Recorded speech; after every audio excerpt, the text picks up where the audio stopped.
Let's fucking go! Let's fucking go! That's a fucking win, boys! Fuck the line!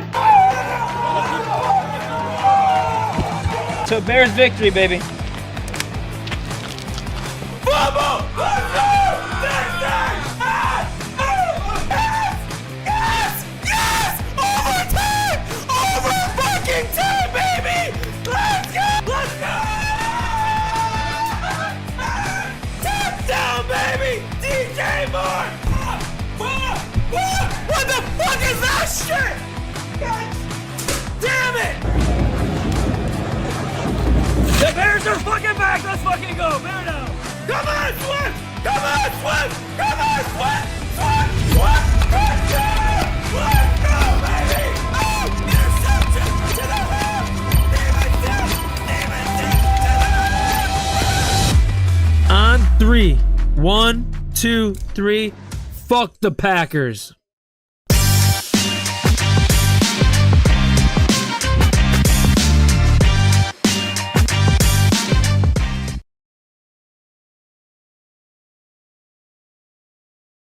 What is going on, guys? How are we doing today? NFL is here, baby, and I couldn't be more excited. Thursday night football kicks off in 2 days.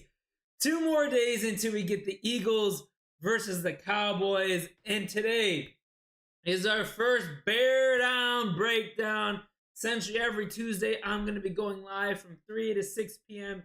EST, and we're going to talk about the Bears, the previous game, the upcoming game, the NFL past week, the upcoming NFL week, our bets that hit, lost, our fantasy football team that did well, that didn't do well. We're going to talk about everything here. Most importantly, we're going to try to have our guest of the week, and we'll be live every Tuesday between 3 and 6 p.m. Eastern Standard Time. And today is episode 1. We're going to try to be consistent with this throughout the whole NFL season. It's a goal of mine. You guys know me. I'm going to do it as best as I can. So I hope you guys are going to enjoy this NFL season. I hope you guys are excited for the NFL season as much as I am. Testing 1, 2, 3. Testing 1, 2, 3. So let's get after it. Yo, Colin, I got Joe Burrow and Jamar. Okay.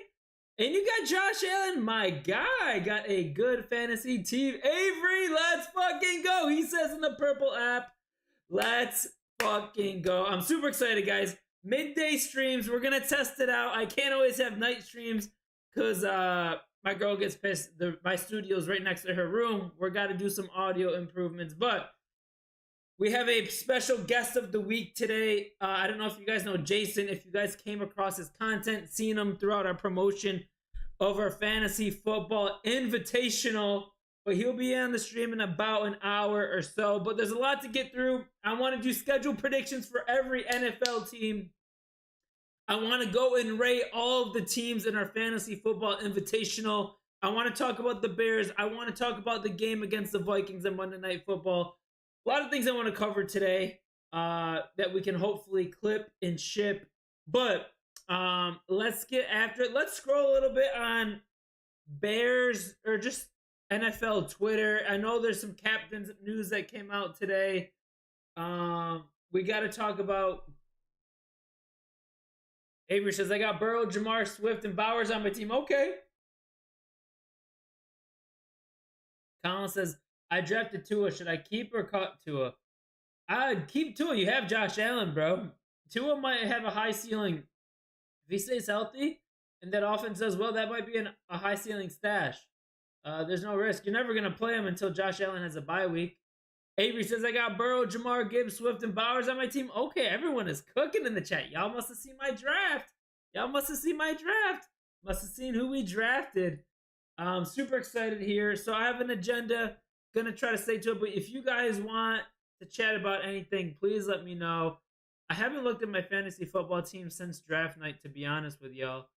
Haven't done that one bit. I want to do like a Chat GPT kind of segment where we have Chat GPT predict the NFL standings at the end of the year. Maybe weekly game predictions, and we can use those predictions as our over-under bets on some sweat the bets. Um, Lots to get through. We got Jason here. Let's warm us up a little bit, chat, with some news. Let's go on Twitter and see if there's anything that we should be chatting about. I know Captain's got announced, but that doesn't really get me too hyped up, to be honest with you. Just chatting. Boom. Bada bing, bada boom. We outside, chat. We outside.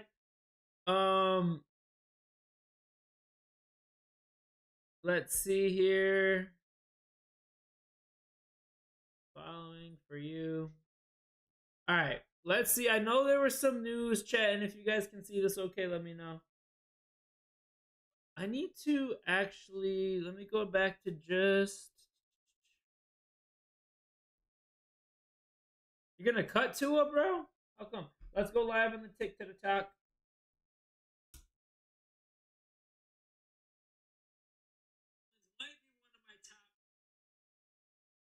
I don't know if you guys. Oh, chat. I need to push a couple of things here.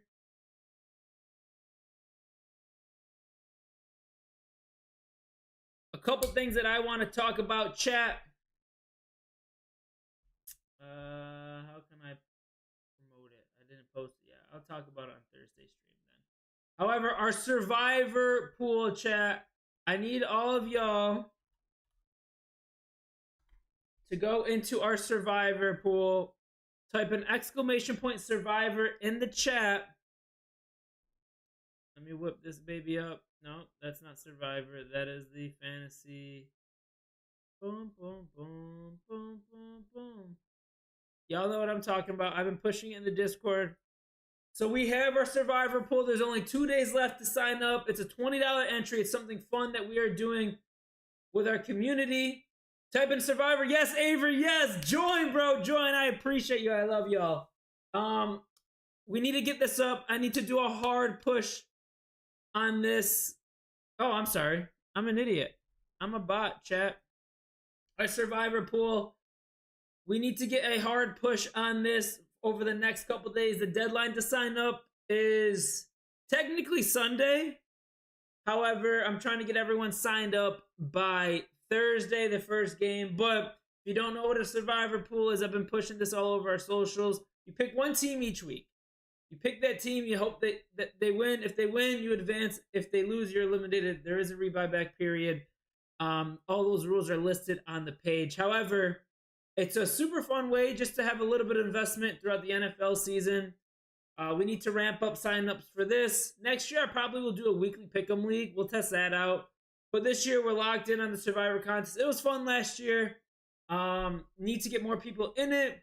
But low risk, high reward in terms of having a little bit of investment into the NFL season. Super fun. You pick one team, and you can't pick that team again. I'm sure you guys seen all my videos, but if you have questions about Survivor Pool, I will answer them 100% in the chat. But I am just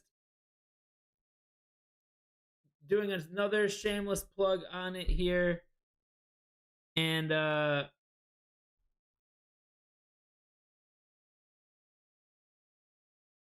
trying to get what Avery? Holy ass what? Survivor, you in, bro?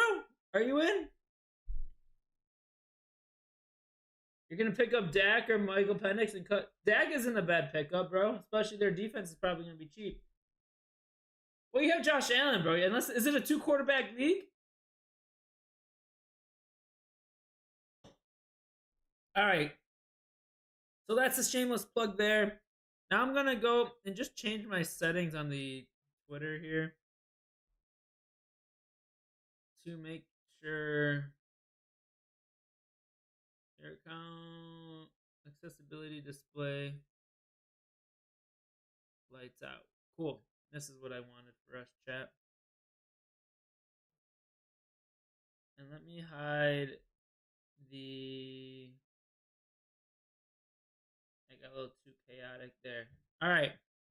Let's see what's happening in Chicago Bears news. This is the depth chart, chat. The depth chart. Live reaction to the depth chart. You just got Bijan Robinson in a trade, brother? Oh, no. How'd you get that? Are you too young? It also might depend on the state. How old are you, Colin? If you're 18, you might be able to. All right, live reaction chat to the Chicago Bears depth chart. Let's see if there's any big surprises here. We got DJ Moore, wide receiver 1. Braxton Jones is the left tackle, starting left tackle. We didn't really have any better options there. Theo Benedict is the backup, which is interesting. Joe Tooney, that's an obvious. Drew Dillman. Ryan Bates is the backup center, and Ryan Bates is still on this team. Didn't even notice that. Karam Amagaji is the backup right guard. Delnell Wright and Ozzie Trapillo. No surprises there. DeAndre Swift, Roshan, running back number 2. Congrats to Jade Walker. That is awesome. We got to see if we can get him on the pod, chat. Let's see if we can get him on the pod. I'm going to send him a DM on IG. Bears defense, let's see if there's any surprises here. Montez Sweat, Daniel Hardy, Grady Jarrett. Jervon Dexter is getting the start over Andrew Billings. That's interesting. TJ Edwards. Ruben Hippolyte, he had a lot of talk over training camp. Edmonds, Brisker, Bider. This is going to be the interesting part right here, chat, throughout the course of the season. Tyreek Stevenson and Jalen Jones competing for that cornerback 2 position. And then if and when Kyler Gordon gets hurt, and the same thing with Brisker, these are going to be important players for us to keep an eye out for to play well when their time is called, when their number is called. Specialists. So kick and punt return. So no huge surprises here for me, chat, that I can really tell. But it just kind of, the left tackle position, that was kind of obvious. It was just kind of process of elimination there in terms of us not having too many options.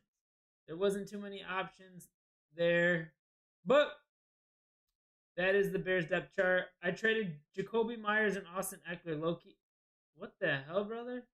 Who did that trade? That should be vetoed immediately. I'm not gonna enjoy the thing.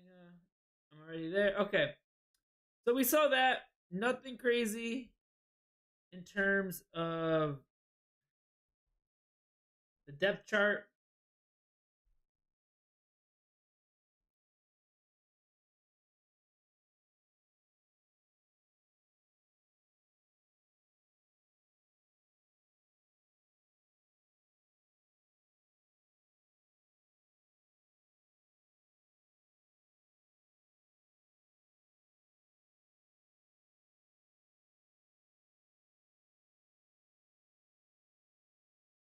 What did I miss? What was that, chat?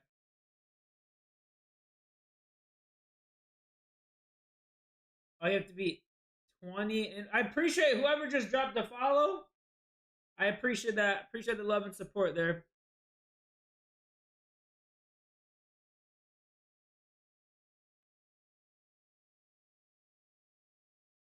I'm trying to get Bears news, but the For You algorithm.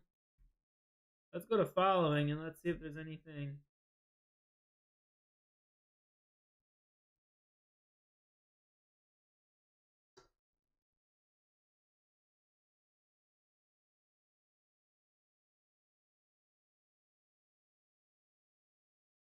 Former Saints defensive end. No one would really care about, chat.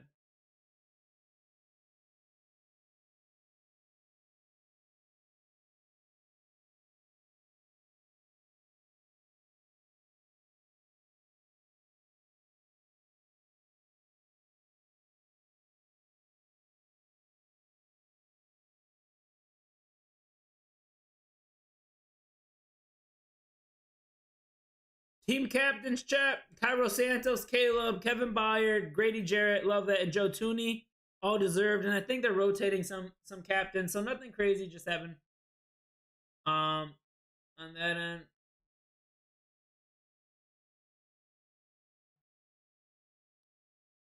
And we're gonna transit. Nothing that I've seen on Twitter so far. I don't think there's any injury reports. There.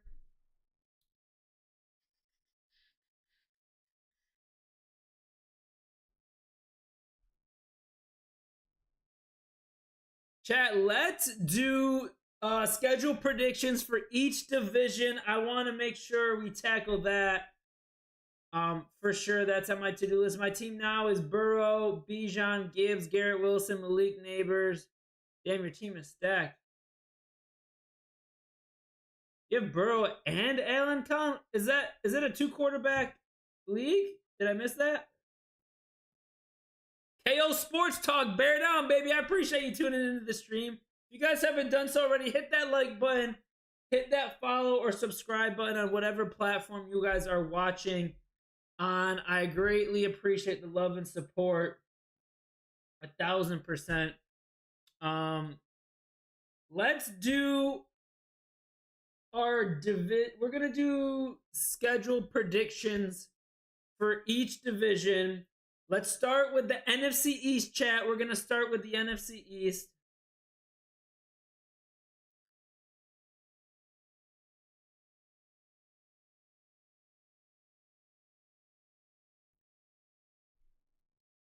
Your Bears content creator? Yeah, bro. Busy season, but just shoot me a DM. Maybe we can align one of these days. But I appreciate you tuning in. Go Bears. Super excited for the season. How are you feeling going into the season right now, bro? How do you feel? How do you feel going into the season? How do you think the Bears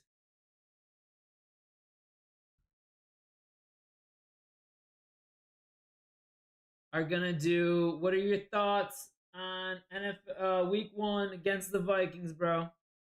I appreciate everyone tuning in. Right now, let's do we're gonna do a schedule prediction for every team, every division. We're gonna start with the NFC East. So that brings us to the Philadelphia Eagles. Bada bing, bada boom. Am I blind? I must be blind. Here we go. Philadelphia Eagles 2025 schedule prediction. They're playing the Cowboys week 1. That's in 2 days. Super excited. We got the Eagles winning that. Week 2 against the Chiefs on the road. Chiefs kind of start off the season a little slow each year. This is a Super Bowl rematch. Just putting that piece together. I'm going to go with the Eagles winning on the road here. Week 3 against the Rams. At home. This is an NFC Championship rematch. Is Matthew Stafford going to be healthy? I'm going to give them the win. They're 3-0. They're 3-0. And then week 4 against the Bucks on the road, going to Tampa. Is that weather still going to be hot? You got Bucky Irvin, Baker Mayfield, Mike Evans. Is Chris Godwin going to play? Do they go 4-0, chat? Do they go 4-0? I'm going to give the Buccaneers the win here. No particular reason. Let's just give an underdog a win. Just because 4-0, that's a rough start. Maybe they lose one of these games and still go 3-1 and beat the Bucks, but we're going to go with the Bucks. They just get a little bit of an upset. Back home against the Broncos. Broncos got a really good team. Probably one of the top defenses in the league. Maybe a defense that could stop this offense in this running game. But we're going to give them, the Eagles, a W. Week 6 against the Giants. That's an easy win. Week 7 against the Vikings. That's an easy win. They're playing the Giants again. They're going to sweep them. And they play the Packers on the road. Week 10. We're going to give that to the Eagles. Week 11 against the Lions. The Eagles are going to win this. Week 12 against the Cowboys, assuming Dak and CD are still healthy. Could this be an upset win here, chat? They're going on the road. Is this a Thanksgiving game? No, because they play the Bears on Black Friday. What are they right now, chat? 9-1? Are they going to go 9-1, chat? We got to give them a loss at some point. Let's give them... I can't see the Eagles losing that game. The Eagles are 10-1 right now. They got the Bears at home. I think I picked the Bears losing this game. Now they're 11-1. Then they're on the road in Los Angeles against the Chargers. We're going to pick the Chargers to win that. Week 15 against the Raiders at home. Against the Commanders on the road. We'll give the Commanders that win. Against the Bills on the road. We'll give the Bills that win. In the final game of the year, starters could be resting at this point. We're going to give them the win. So they're going to go 13-4, chat. We got the Philadelphia Eagles going 13-4. Maybe we're a little bit generous here, but they're one of the top teams in the NFC. We have them going to the Super Bowl in our future bets predictions. Put your thoughts in the comments. Did I miss a game? Did I put a game that they won that they're going to lose? Did I put a game that they lose that you think they're going to win? Put them in the comments, chat. I want to hear your thoughts. And I got to write this down because when we're doing division standings, I got to make sure this all aligns. Bucks upset? Yeah, you think so? You think so, Avery? I was kind of feeling that too. NFC East.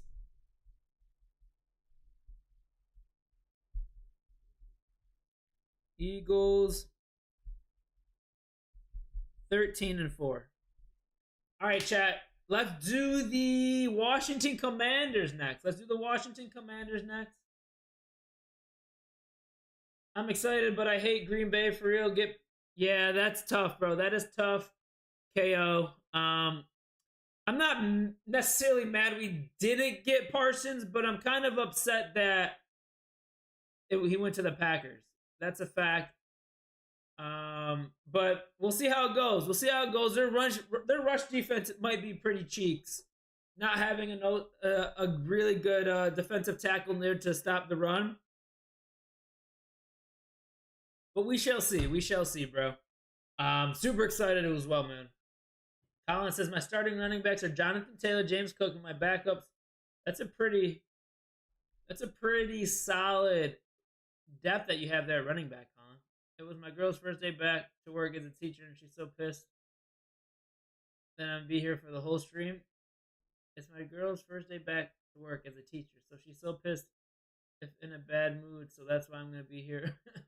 Oh, good, bro. I appreciate you being here, Avery. I'm glad I can be your escape to avoid the lady when she is not so happy right now and stressed with work. I appreciate the love and support there. We're going to have our guest of the week coming here shortly, chat, in about 30 minutes. Our boy Jason, he's in our Fantasy Football Invitational.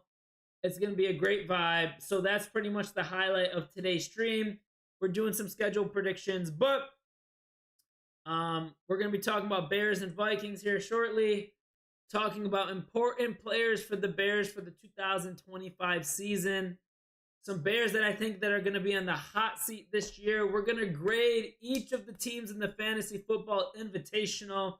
We're pushing out. It's rush week for me right now, chat. It is rush week. I am pushing out content, time-sensitive content before the season starts. But now let's do the Washington Commanders, chat. All right, we are going to predict the Washington Commanders 2025 schedule, starting with week 1 against the Giants at home. That is an easy dub. Then they're going to be on the road playing Green Bay. They just got Michael Parsons. I don't know what I originally did in the Packers game-by-game predictions. We already went through the NFC North in this exercise.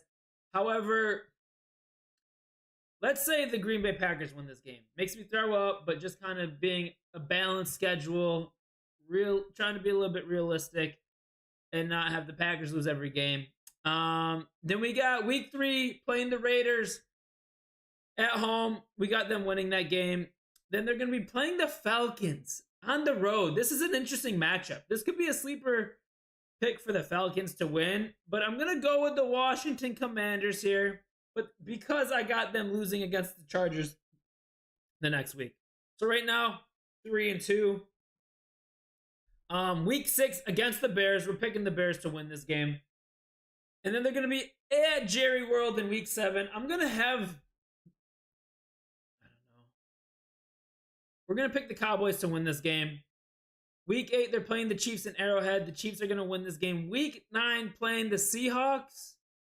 I say they win this game against the Seahawks. Seahawks going all the way on the opposite coast.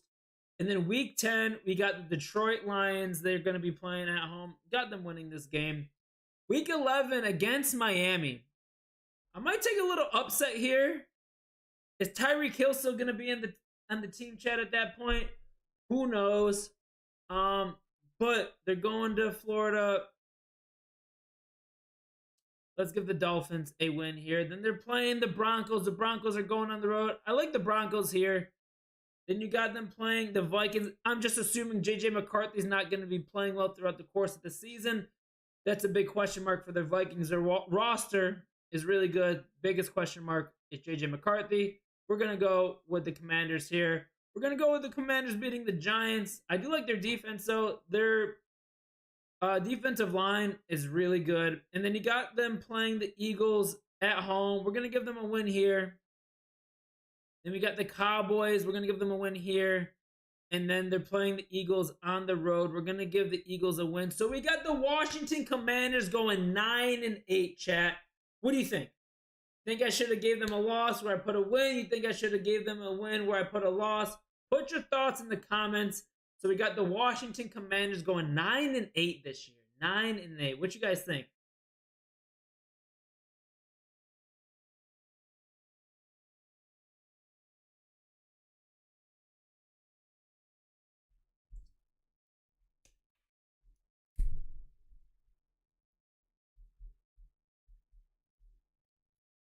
So right now we got the Eagles in first place, the Commanders at 9-8.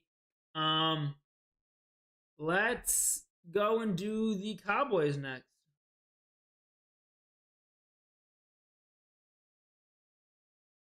What is this? Power rankings? Oh, this is a cool website, chat. This is a sick website. I might have to use this tool more often. Teams. Select a team. My power rankings. Is this NFL?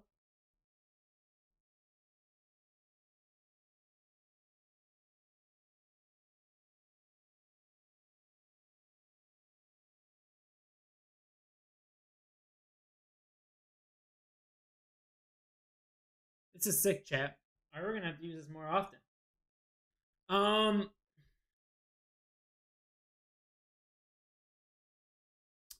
What are we doing next, chat? The Cowboys? We're going to be doing the Cowboys. What is the conference? Oh, here we go. AFC, NFC. This was a lot easier to go through. All right, we're going to be predicting the Dallas Cowboys 2025 schedule right now. Starting at week 1 against the Eagles, we're predicting the Eagles to win that game. Week 2 against the Giants. No Michael Parsons, but they still got to win that game. Week 3 against the Bears on the road. We already know what that's going to be like. Week 4 against the Packers. I feel like the Packers are going to win that game. Michael Parsons revenge game. And week 5 again. That's going to actually be a really good matchup. That might get flexed. That's probably already America's game of the week, but that's going to be really interesting. Oh, week 5 against the Jets. Week 5 against the Jets. I'm going to maybe give Justin Fields the win here. Remember, chat, like there's no Michael Parsons. Week 6 against the Panthers. I'm really high in the Panthers this year. I'm going to give the Panthers a win here. Oh my gosh. 1-5 start. Just off the dome, going game by game prediction. What do you think, chat? Week 7 against the Commanders. What did we put here? I don't remember what we put for this already when we did the Commanders, but we're going to give the Commanders a win here. Week 8 against the Broncos. Broncos win this. Week 9 against the Cardinals. Oh no, Cowboys fans are going to be real upset with me, chat. We got the Cowboys winning this. Week 11 in Vegas. Oh no. Got Vegas winning that one. No. Do I want Vic? They still got Dak and CD. Pete Carroll. Let's take Pete Carroll at home. Week 12 against the Eagles. We got the Eagles winning that. Week 13 against the Chiefs. Oh no, chat. GG's in the chat for the Cowboys. Week 14 against the Lions on the road. We got the Lions. Week 15 at home against the Vikings. We'll say the Cowboys win that one. Week 16 at home against the Chargers. Chargers winning that. Week 17 against the Commanders. I don't remember what I did for the Commanders, but let's just say the Commanders win that. Week 18 against the Cowboys. Oh no, chat. I didn't really analyze this too well, just off the dome really quick. We got the Dallas Cowboys going 3-14, chat. 3-14. Uh-oh. Put your thoughts in the comments. Did I cook or did I give them too many losses?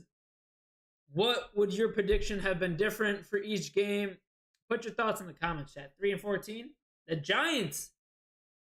Now that's a violation, Colin says. I don't know, the Giants. The Giants might not be last in their division according to my schedule prediction. That's wild, chat. I mean, at best case scenario, they're like 6-11. Best case, should I drop Josh Downs for Mooney? Isn't Mooney on IR, Matt? I would maybe keep Josh Downs. Daniel Jones likes to sling it. Isn't Mooney injured, Matt? I appreciate you tuning in. Damn, chat. Damn.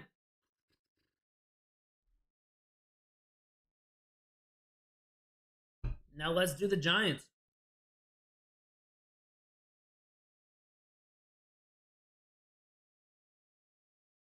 All right, chat. We're about to do the New York Giants 2025 game-by-game schedule prediction. Starting off at week 1, on the road against the Commanders. We got that for the Commanders. Week 2, on the road against the Cowboys. I think we gave that to the Cowboys. See, that's the issue. I don't know what I predicted for the last one. Week 3, at home against the Chiefs. We got the Chiefs.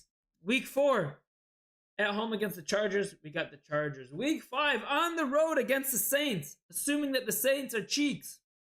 We got the Giants. First one of the season. Let's go. 1-4.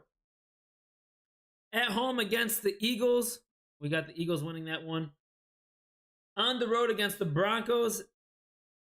We got the Broncos winning that one. On the road against the Eagles. Got the Eagles winning that one. At home against the 49ers. Got the 49ers winning that one. 1-8. Not a great start for the New York Football Giants. Week 10 against the Bears. We already know the Bears are going to win that game.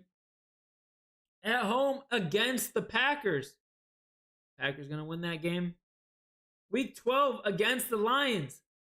Lions are going to win that game. Week 13 against the Patriots. Patriots are going to win that game. Oh my goodness. Oh my goodness, chat.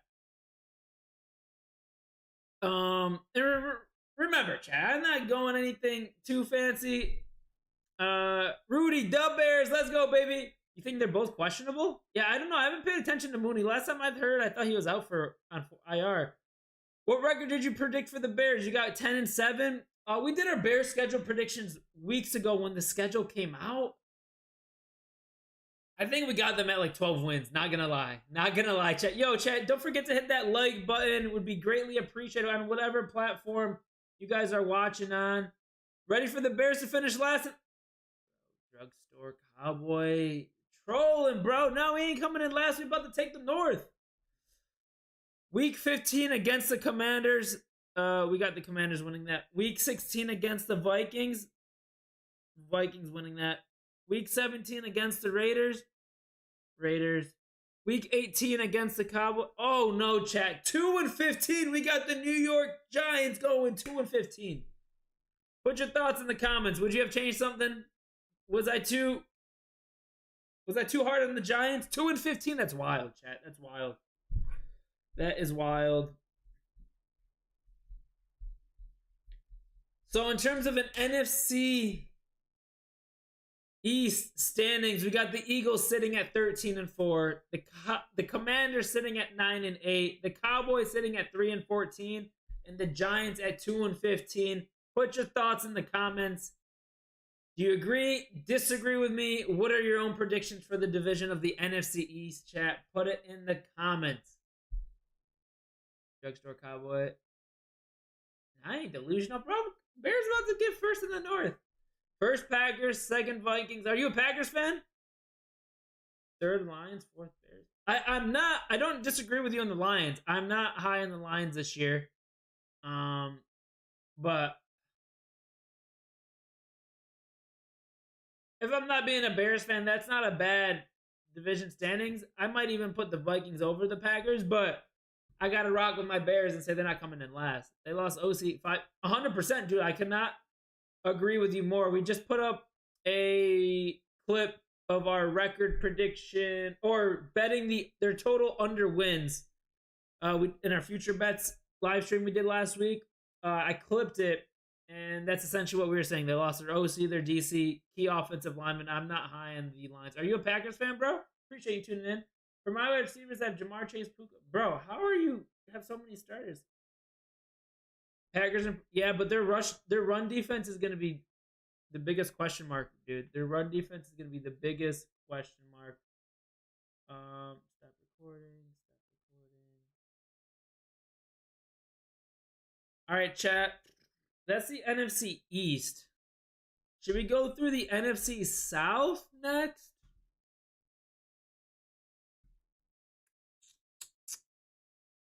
What else did I have here, chat?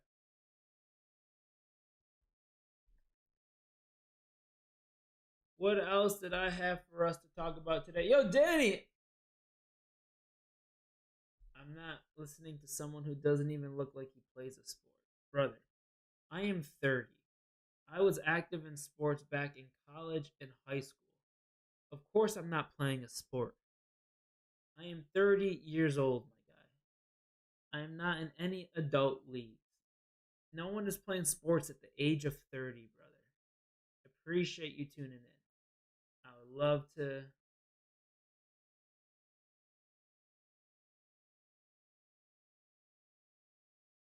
I would love to still be playing sports, but your boy is old. I go to the gym daily, that's it. Bro looks 23. I do have a baby face. So get outy, brother. No one begged you to be here. You're the one that clicked live on the stream, my guy.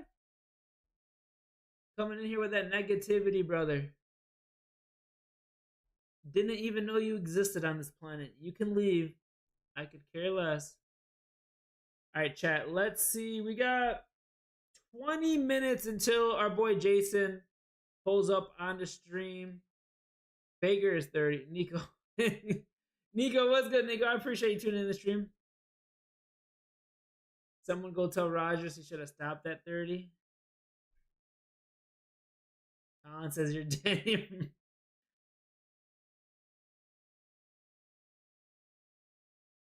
But how old is Rogers now? Rogers has got to be, isn't he like 38? Yeah, he's up. No, is Rogers 40? How old is Rogers? I forgot.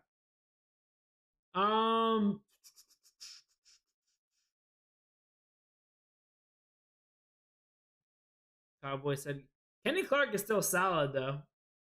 Kenny Clark is still solid. We'll see. We'll see, man. We will see. What we're gonna do? We could still do each division here, chat.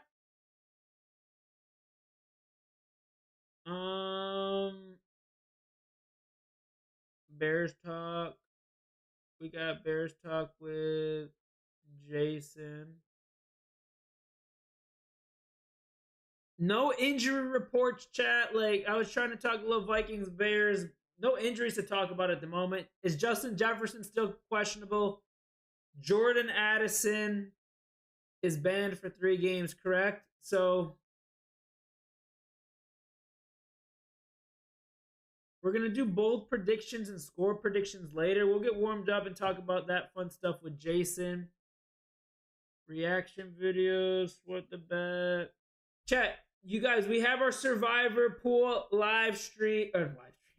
We have our Survivor Pool contest. I know we talked about it at the beginning of the stream, but type in ! Survivor if you're watching on the red and purple app. It's a $20 entry. It's going to be super fun. It's all on a secure platform, not directly through me. It's a community program that we're testing out for the 2nd year in a row. If you don't know what a Survivor Pool is, essentially pick one team each week that you think is going to win. You can't use that team again. Last man or woman standing wins. Chat, make sure you hit that like button. I appreciate all the love and support. We got a few minutes until Jason comes on the stream, but I'm just going through my agenda here, chat, and see what I want to talk about for 15 minutes that we can post produce after the fact. We're gonna do fantasy football invitational team grades after, Jason. So why don't we talk about? Let's go through the NFC South, chat. Let's go through the NFC South.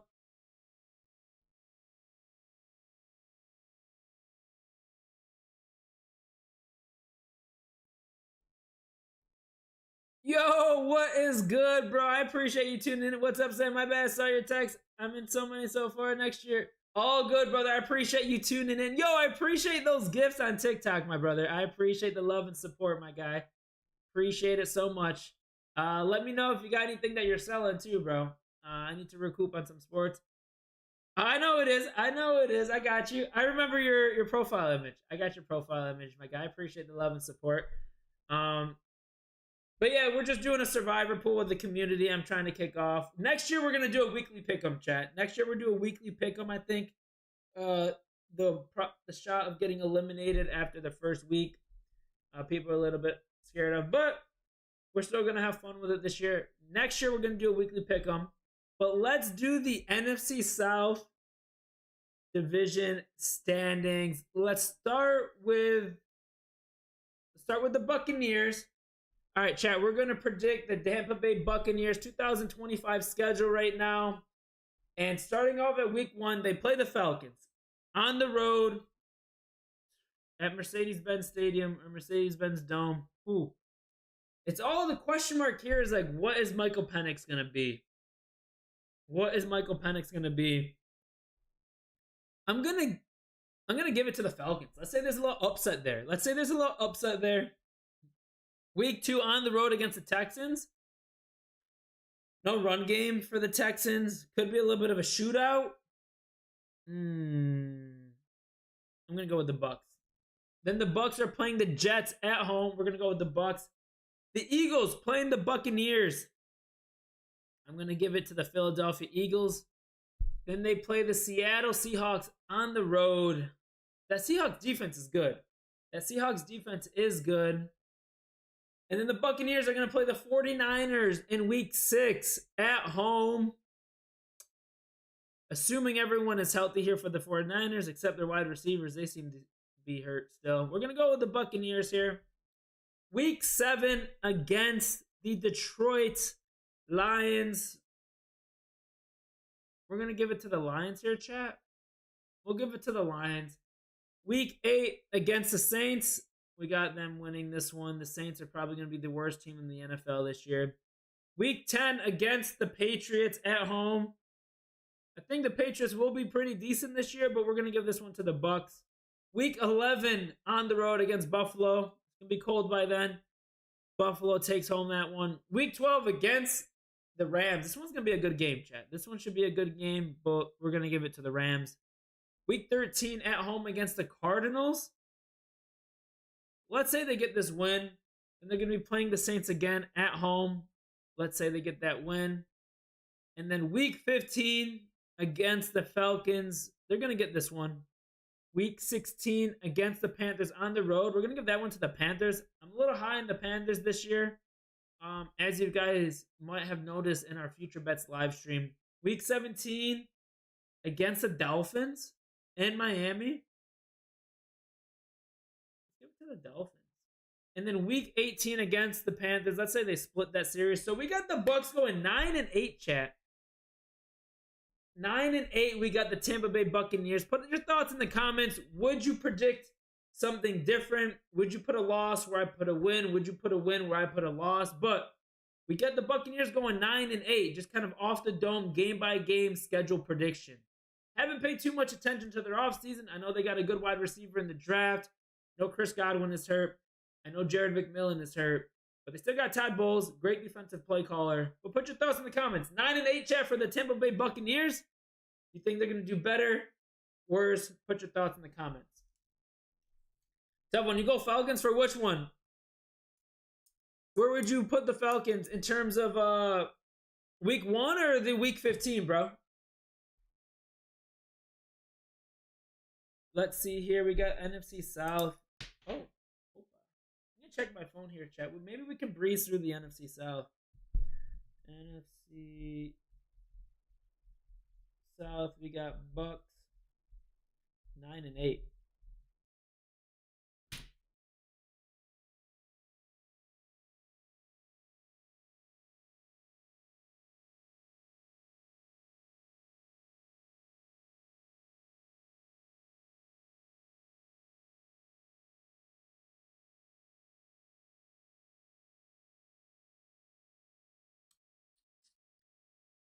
Let me quickly check your chest.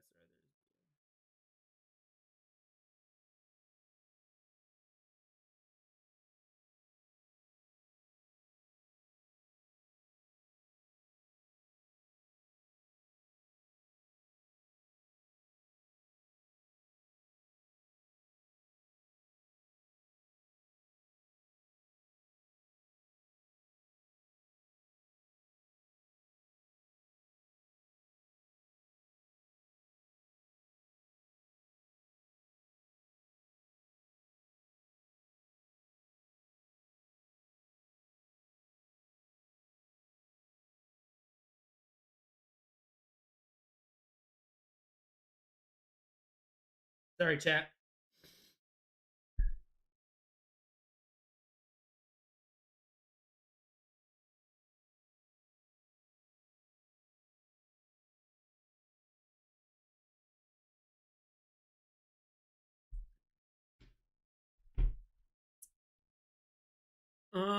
Let's now do the Carolina Panthers. Because in a few minutes here, we're gonna have to. Oh shoot, chat! Did I not? Was I not screen sharing that whole time? Oh no. Was I not screen sharing that whole time?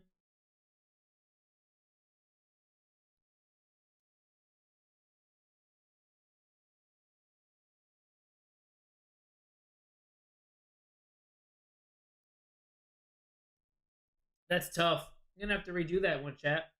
Gonna have to redo that one. We'll have to do the Bucks again. How could I? We'll go into the Carolina Panthers next, chat, and then I will redo the Bucks after for the clips. All right, chat. We are going to predict the Carolina Panthers 2025 schedule game by game off the dome. Week 1, they play the Jacksonville Jaguars on the road. I'm going to say the Panthers win this one. I'm a little bit high on the Panthers this year. Let's see what Trevor Lawrence and Liam Cohen are all about. But in the meantime, I am going with the Carolina Panthers winning this game. Then they're going to go on the road and play the Arizona Cardinals. 2 road games in a row. I feel like the Cardinals might take this one on them. Then they're going to play the Falcons at home. They're playing the Falcons at home.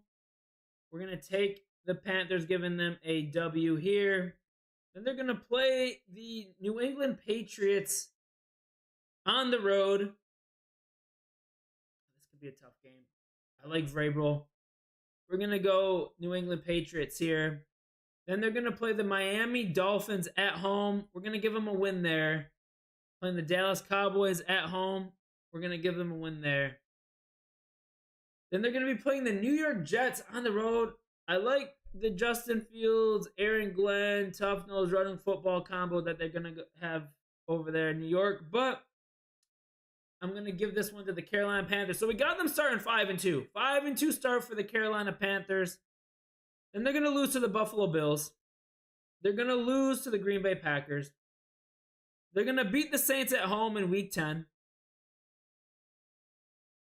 And then they are going to... They're going to lose to the Falcons on the road. They got to play the San Francisco 49ers. They're going to win that one, the 49ers. Then they got to play the Rams at home. The Rams are going to win that one.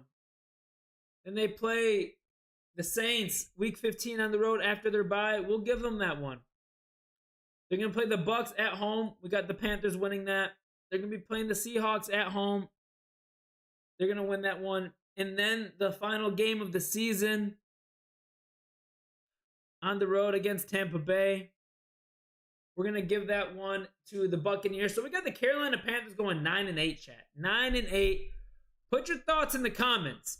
How'd I do? Would you have changed something different? Would you put a win where I put a loss? Would you put a loss where I put a win? But this hits are over for the Panthers. We bet the over 6.5. We'll see. We also bet them to win the division. So once we go through the rest of the NFC South, we'll see if that's on par with us analyzing game by game. But in the meantime, 9-8, not a bad record for the Carolina Panthers. Hits are over. I like that. But put your thoughts in the comments. How do you feel about the Carolina Panthers this year? How do you feel about our game by game record prediction for them? We'd love to hear from you.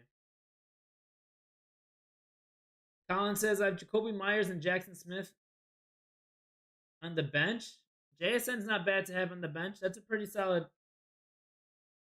player to have there, bro.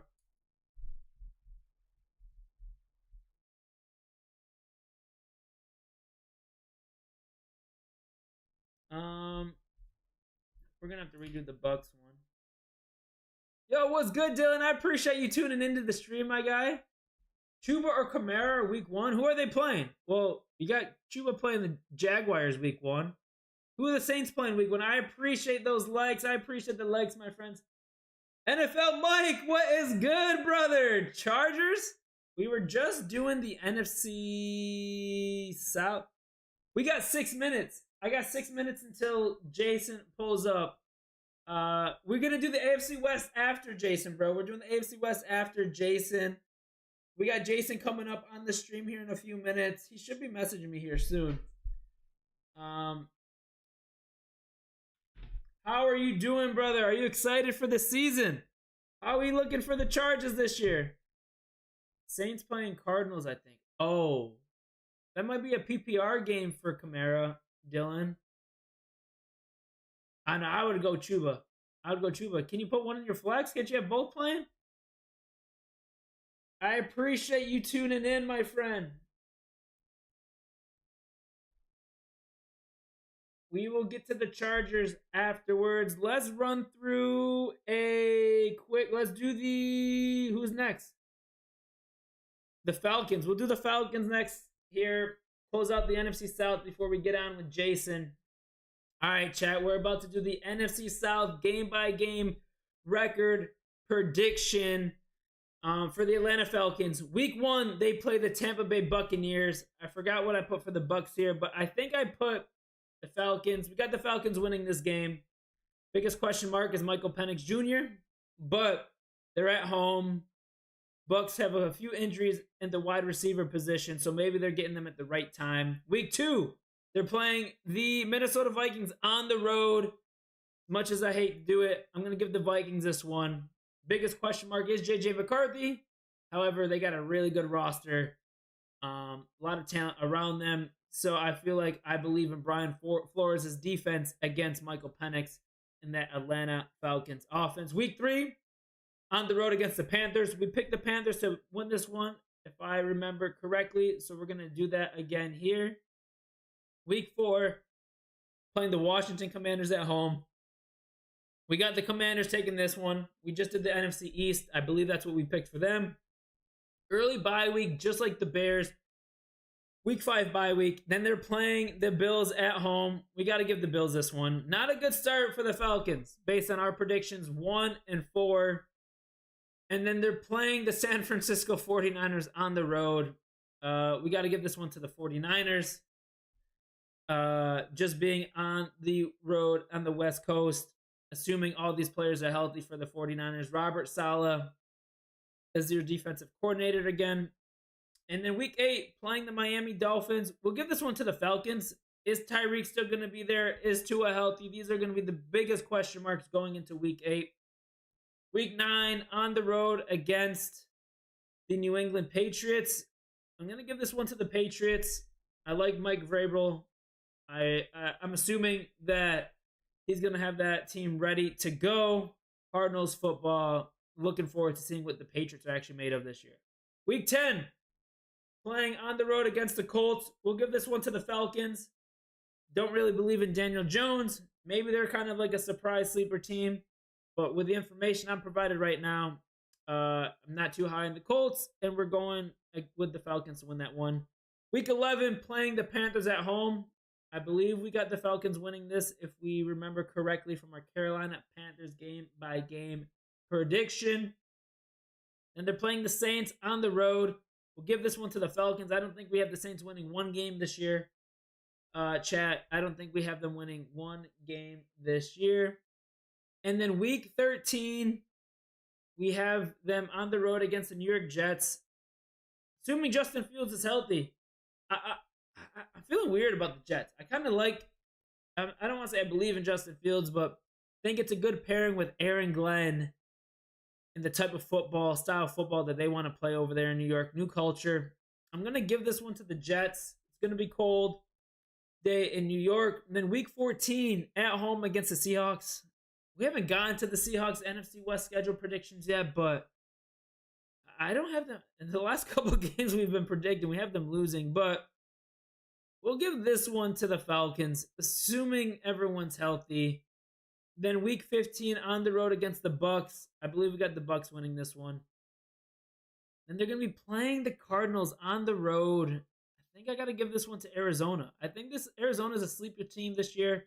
Tough division, but assuming Kyler stays healthy, plays well, Marvin Harrison Jr. develops, they're going to be an interesting team to watch. Going to the West Coast. Let's give this one to the Cardinals. Week 17, playing the Rams. This is like peak Rams football here. This is probably going to be where they're playing their best football. Got to give this one to the Rams. And then week 18 at home against the Saints. So we got the Falcons going 7-10, chat. What do you guys think? Put your thoughts in the comments. Would you have changed something different? Was I too generous? Was I too harsh? 7-10 kind of seems like a really accurate record for the Atlanta Falcons this season. Michael Penix Jr. is going to be the biggest question mark. Raheem Morris and that coaching staff kind of going to be a little bit on the hot seat, no? Kirk Cousins on the bench. Does he get traded to a different team? You got Bijan, you got Drake London, you got Kyle Pitts. That offensive stack. Darnell Mooney, I believe he's injured right now. But put your thoughts in the comment chat. 7-10 prediction for the Atlanta Falcons. I would love to get your thoughts. Let me know.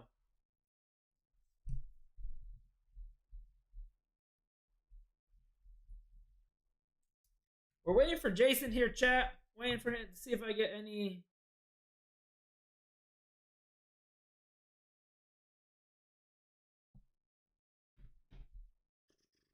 Sorry, the one. Tough one. I go Falcons. Saints playing card? Nah. I got Evans on the flex. Damn, Dylan. Your team's stacked. How many teams are in your league, brother? Alex Patino says that's awful. What would you do different, Alex? What would your record prediction be different for the Falcons?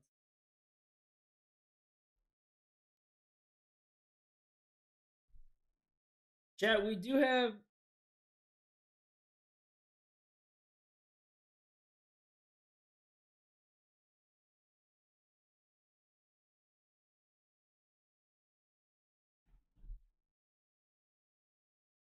We have Jason here joining us shortly, chat. So we're going to resume the NFC South after our guest of the week chat with Jason.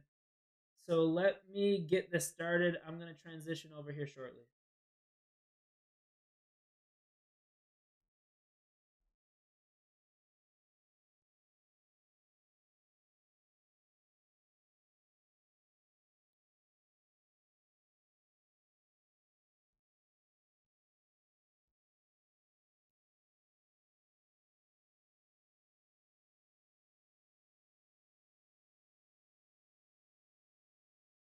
What do I have to do, chat?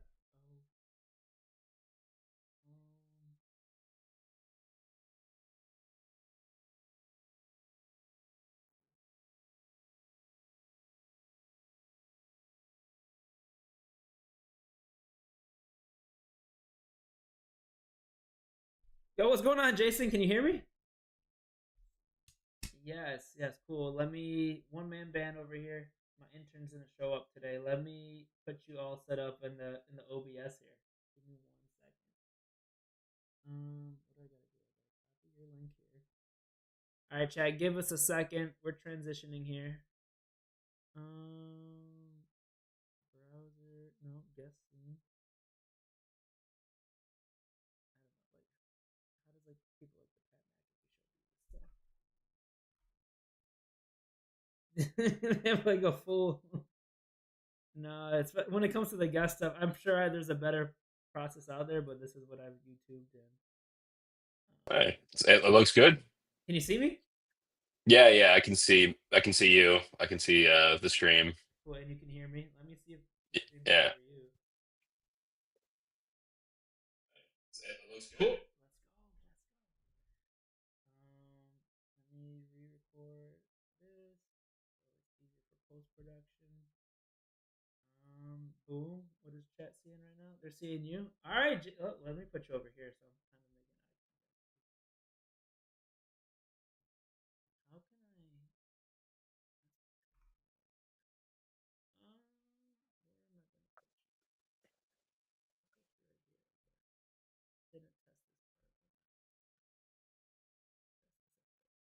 All right, Jason. I appreciate you tuning into the stream. Our first guest of the week of the 2025 NFL season. I try to bring someone on every week just to talk a little ball, whether it's a Bears fan, whether it's someone on the opposing team that we're playing in the upcoming week. But super excited to have you here. Super excited to talk ball. Obviously, you're in the 2025 Bear Down and Beyond Fantasy Football Invitational. So we can talk about that a little bit. How are you feeling about your team? A lot of money on the line, $1,000 on the line. How are you feeling about your team? What pick did you have? And we can kind of go through your team in a little bit, but I forgot what pick you had, the 10, maybe? Yeah, so I had the five, which I mean, you can say it every year about every position. Like, I think this is a good year to have this pick. Like, who knows? But it's nice, like having like just that constant spacing, kind of same amount of time between each pick. Feel good about the team. I think I went Gibbs, Nico, Kyron, Gibbs, Nico, Kyron, and then T. Higgins. Feels good. Team's good. I can actually pull up my team, but it's good, man. How about yourself? Yeah, I was gonna see. Let me see if I can pull yours up here really quick. I have a browser screen share here. That's you right there. I'm just Oh no, T. I have it a different league. I would have been surprised if I got him that low. It was Devontae. I got. Yeah, Baker, Gibbs, Kyron, Nico, Tay, Kelsey, Kamara, Broncos D. No kicker yet, oh, it's because still no. Oh just yeah, gotta yeah. I keep gotta, I gotta fix that setting there. But all good. I don't know why I can't grab Maybe I'll keep it that way. Who knows? that right now. Yeah, so this is the first year I was doing that. It was kind of always on my to-do list to kind of do a creator fantasy football invitational. Finally got to it. All about testing different things this upcoming season, but came across your page. I love your content. It's hilarious. Thank you. Definitely love the skits, and I'm sure if my community hasn't been following you before, they will definitely follow you now. But they're hilarious. The Dan Orlovsky one had me dying, and then when you do like the Packers fans in the comments, it's hilarious, bro. I love your content. I was like, I gotta have him in the league. So we're super excited to have you in the league and also be talking stuff here. Are you in Chicago? You're a Bears fan, right? Obviously. So are Yeah, you in Chicago? in Chicago, Bears fan. Grew up just north of the city. Live in the city now, and yeah, no, Bears fan from Chicago. Live in Chicago. Just an excellent curse that I was born with, and that we have to live with. You're on the East Coast. So are you from Chicago or? No, my father was born and raised in the south side of Chicago, and then I just kind of Gotcha. became a Bears fan. Um, it was just a weird kind of situation. So I played soccer my whole life, could care less about American football. And then Sure. my parents separated, and he was getting back together with his high school sweetheart from Chicago because that's where he was. And it was like 2005, right before they were playing in the playoffs for like against the Saints and the Seahawks. That nice run we had, and she sounds like a care package. of like bear stuff, like a Urlacher jersey, like pajamas, and also I'm like, what the hell is Mhm. this shit? I don't like football. And then one day I just like put it on and like turned on the game, and I fell in love ever since. So I'm not from Chicago. I try to visit there once a year, but my dad was born and raised there, and we do like a stadium bucket list tour, watching a Bears game in every stadium. So last year we did Yeah, I mean, Arizona. I was just say infinitely more respect that you're a Bears fan and you're not from here because it's an interesting burden to choose. But hey, bear down, man. So yeah, you said so you were visiting some stadiums. You visited the Cardinal Stadium. Yeah, that was our bucket list stadium last season. We did Soldier Field a couple years ago when it was the Bengals, right after COVID, when Justin Fields had his first game. It was Dalton starting, and then Fields eventually went in. So I don't know when we'll be at Soldier Field again if we're trying to do different stadiums. However, I'm trying to hit a couple more games with or without him this year. Maybe a couple being in the Chicago area. One of my favorite cities, especially in the summer. Probably one of the most beautiful cities in the U.S. come summertime, from May to September, May to October. Yeah, no, it's summertime Chicago. Summertime Shy is a beautiful place. Sucks it's coming to an end. But it's still warm. It'll still be good for like another month, and then yeah, the only game I have booked so far this year is the Giants in November, and of course that's probably when it'll start getting cold. So Yeah, I'll make it to Soldier just in time for it to get cold. that's one that I'm actually eyeing too, considering I'm from New York and probably have some Giants people that will be there or that I could tag along with me. But talking about the Bears this season, how are we feeling? I know there was a lot of things that happened in the off season. Are we excited? What are your kind of thoughts on who we picked up in the draft, who we didn't pick up, free agency? I know we're always gonna say it's our year, and there's some bad news in the NFC North with the Packers getting Micah, but overall, how are you feeling about the Bears right now? Going into Week 1 against the Vikings, Monday Night Football in less than a week. I feel like um there's optimism. That's fun. And I think my whole take, even just since we started or since I got on here with you, was it's very pessimistic, but it's because that's just what we're conditioned to be. I feel good though. I love how Ben Johnson's already shifted the culture, holding everyone accountable. And I'm excited for the moves we made in the offseason, especially to the offensive line. I remember not being stoked on Loveland when we took him, and then 2 weeks later, I got really excited on him. I love like the Luther Burden pick. Um, so ac- you know, acquisitions have been great. The signing's been great. Excited about Joe Thuney, Grady Jarrett. It's all good things. It just sucks that we play in a hard division, but you know what? It's not supposed to be easy. Um, you know, wins aren't fun if you don't earn them. So feels good, but being a Bears fan, you just kind of gotta expect the worst. So that's kind of how I'm feeling. Yep. I mean, I'm right there with you. Glad we did some stuff on the offensive line. The left tackle position is still a big question mark with Braxton Jones there. But when we Mm. drafted Colston Loveland, like you said, I'm like, why didn't we take a left tackle? But a week later, I was like, let's go, Ben Johnson. We're gonna have all offense, and Caleb Williams can just run around for his life. But the Luther Burden pick, that was a little bit unexpected for me also. Thought we were also maybe going to go running back or some type of pass rusher or offensive line, but no, let's just stack up more targets for Caleb. But yeah, definitely excited. Have the whole meatball mentality. Bears are back. We're going to be positive in the record prediction. We're going to go to the playoffs. Do you have any type of tentative record prediction for the Bears? Have you kind of looked at the schedule and be like, all right, we can get 10, 12 wins here? No, we're going to go 6 and 14 or whatever the math is for you. Yeah, I'm trying to be.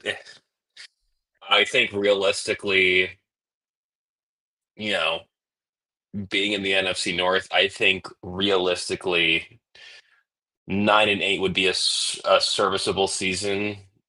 Double-digit wins would be awesome. And then the floor is probably like 5 wins, which kind of sucks. But I don't expect that to happen. I'm expecting a positive season over 500, whether that's 9-8 or 10-7. Um, Remains to be seen, but that's kind of how I'm feeling. What about you? I think when we did our official schedule predictions when the schedule came out, I think I was around 12 wins. I like Typical that. typical Chicago Bears fan in the middle of Mhm. prime May, June. I think we're definitely around 12 wins. Realistically, I don't know. Tough schedule. Uh Baseline I would be happy with. I'd be content with 9. That means there's some type of progress, right? Whether it's on the defense or Right. offensive side with a tough schedule. I don't think that gets us in the playoffs.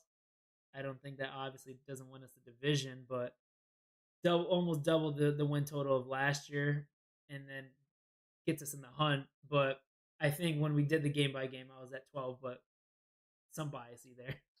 12 wins Yeah, of course. I mean, you're not a Bears fan if you're not a little crazy. for sure. And then um going into week 1 here, Monday Night Football.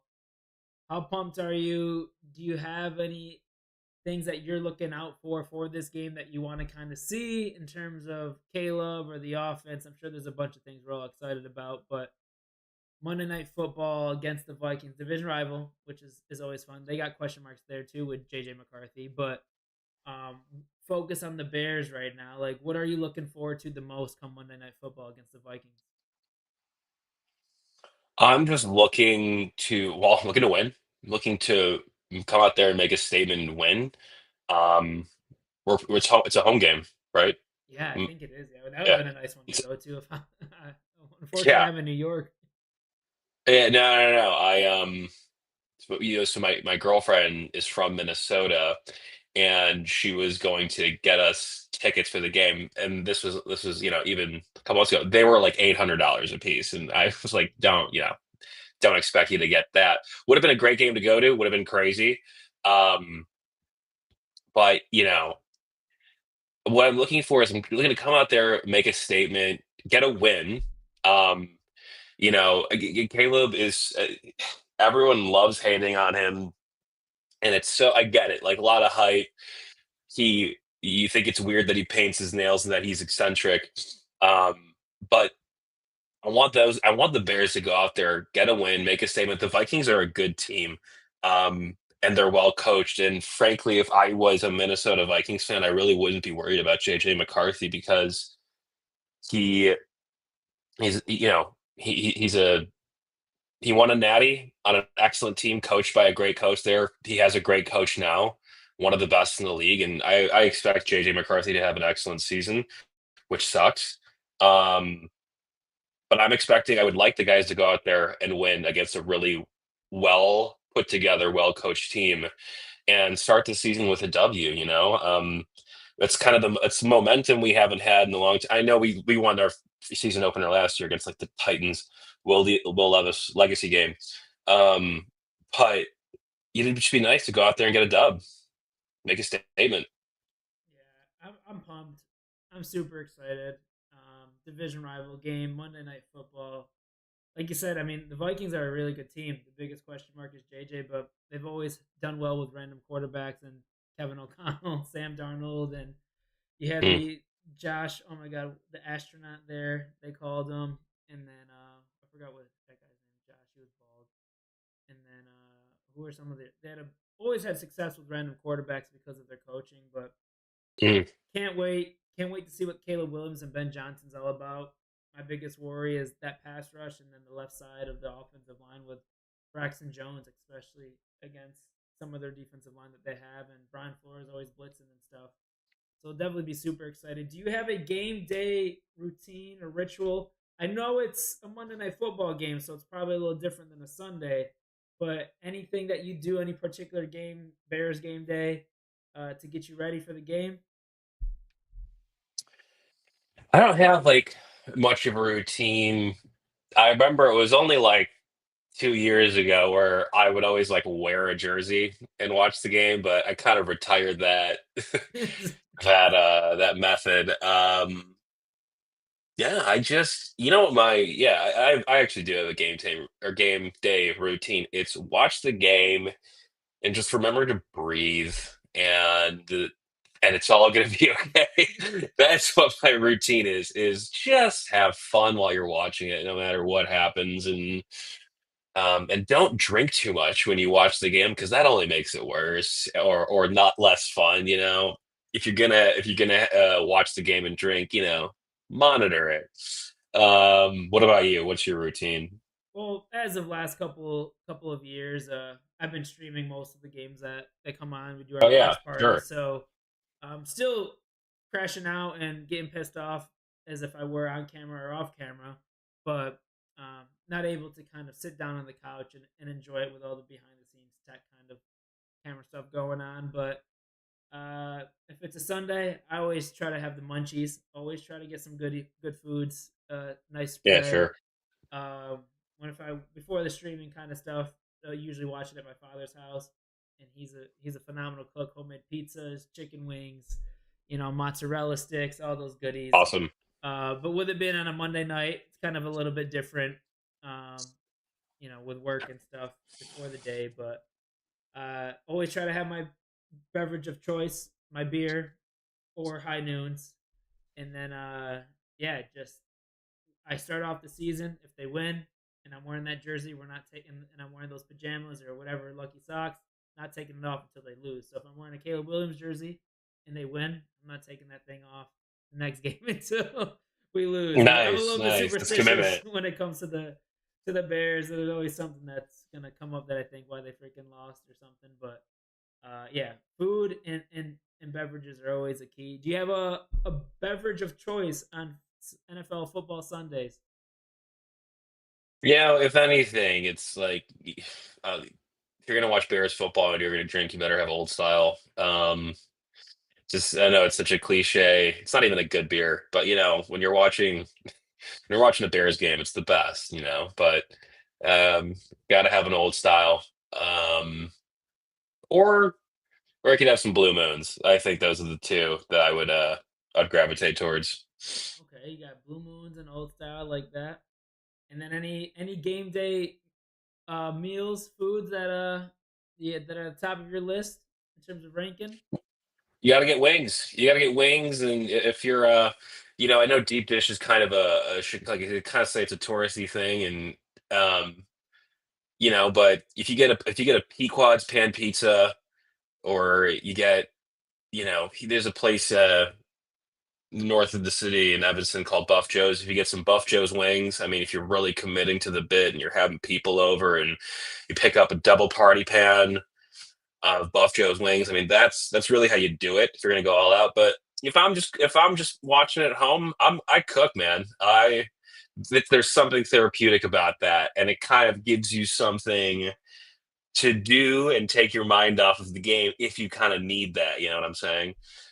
So if I'm having people over or I'm going somewhere with all the boys, you know, like a Pequod's or a Lou Malnati's, honestly, thin crust from Lou's, um, and the Buff Joe's wings. I think I already said that. Or you know what? If you pick up wings and you got an air fryer, you can make them just as good in there. But at home, if I'm watching alone, I cook. All right. Old Styles, Blue Moons, and some wings and pizza. Can't I? Yeah, It's getting me super excited for football Sunday, especially that the Bears play on Monday, so you can kind of enjoy the whole Sunday in peace, yeah, mentally totally. stable for an extra 24 hours. Do you have any game predictions for the Bears in terms of score predictions? We'll do scores. We'll start out with scores. We always do a bold and then like a score prediction. Score predictions for Bears versus Vikings, Week 1, Monday Night Football.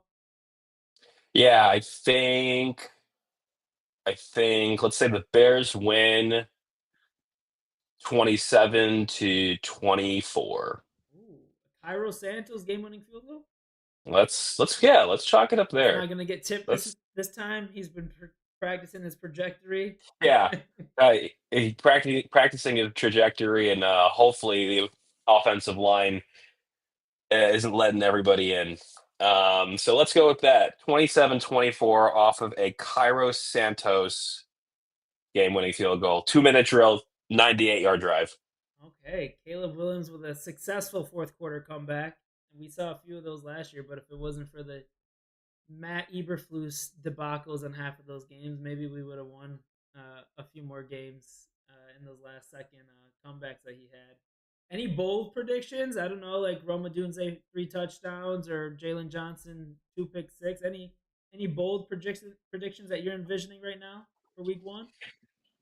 Any bold predictions? Let's see here. Oh yeah, you know what? I think on the other side of the ball, I bet Aaron Jones has like 3 touchdowns because that's what he tends to do against us. I didn't even think Aaron about that. Jones, I might have to bet that yeah, over. That's definitely a yeah. Aaron Jones has, I mean, great player, great running back, and excellent longevity.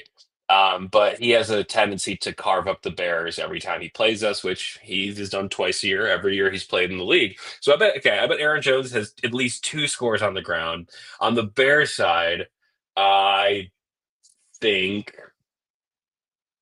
um, I think everyone's talking about like Rome's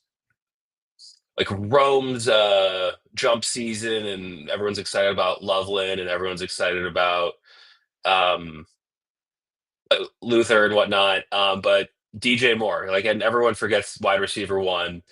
I bet DJ Moore clips his 100 yards and has a score in game one 100 yards receiving. And okay, looks like and a score. we're going to be in the lab prepping up some parlays based on some of Jason's bold Yeah, predictions.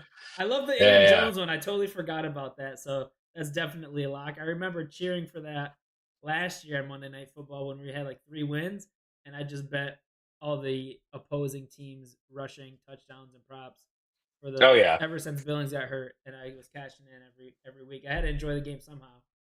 But yeah, Aaron Jones, DJ Moore over 100 yards receiving and a touchdown. Could parlay that and a out. tug. Yeah, Are you a better? Are you a sports better? I only bet during football season, and I only bet on football because it's really the only one that I have enough interest in to gamble on. But like, yeah, no, I don't. I'm not throwing down like 100, $500 bets, but I'll throw like a 5 leg $20 parlay and then I'll win a couple $100. It doesn't.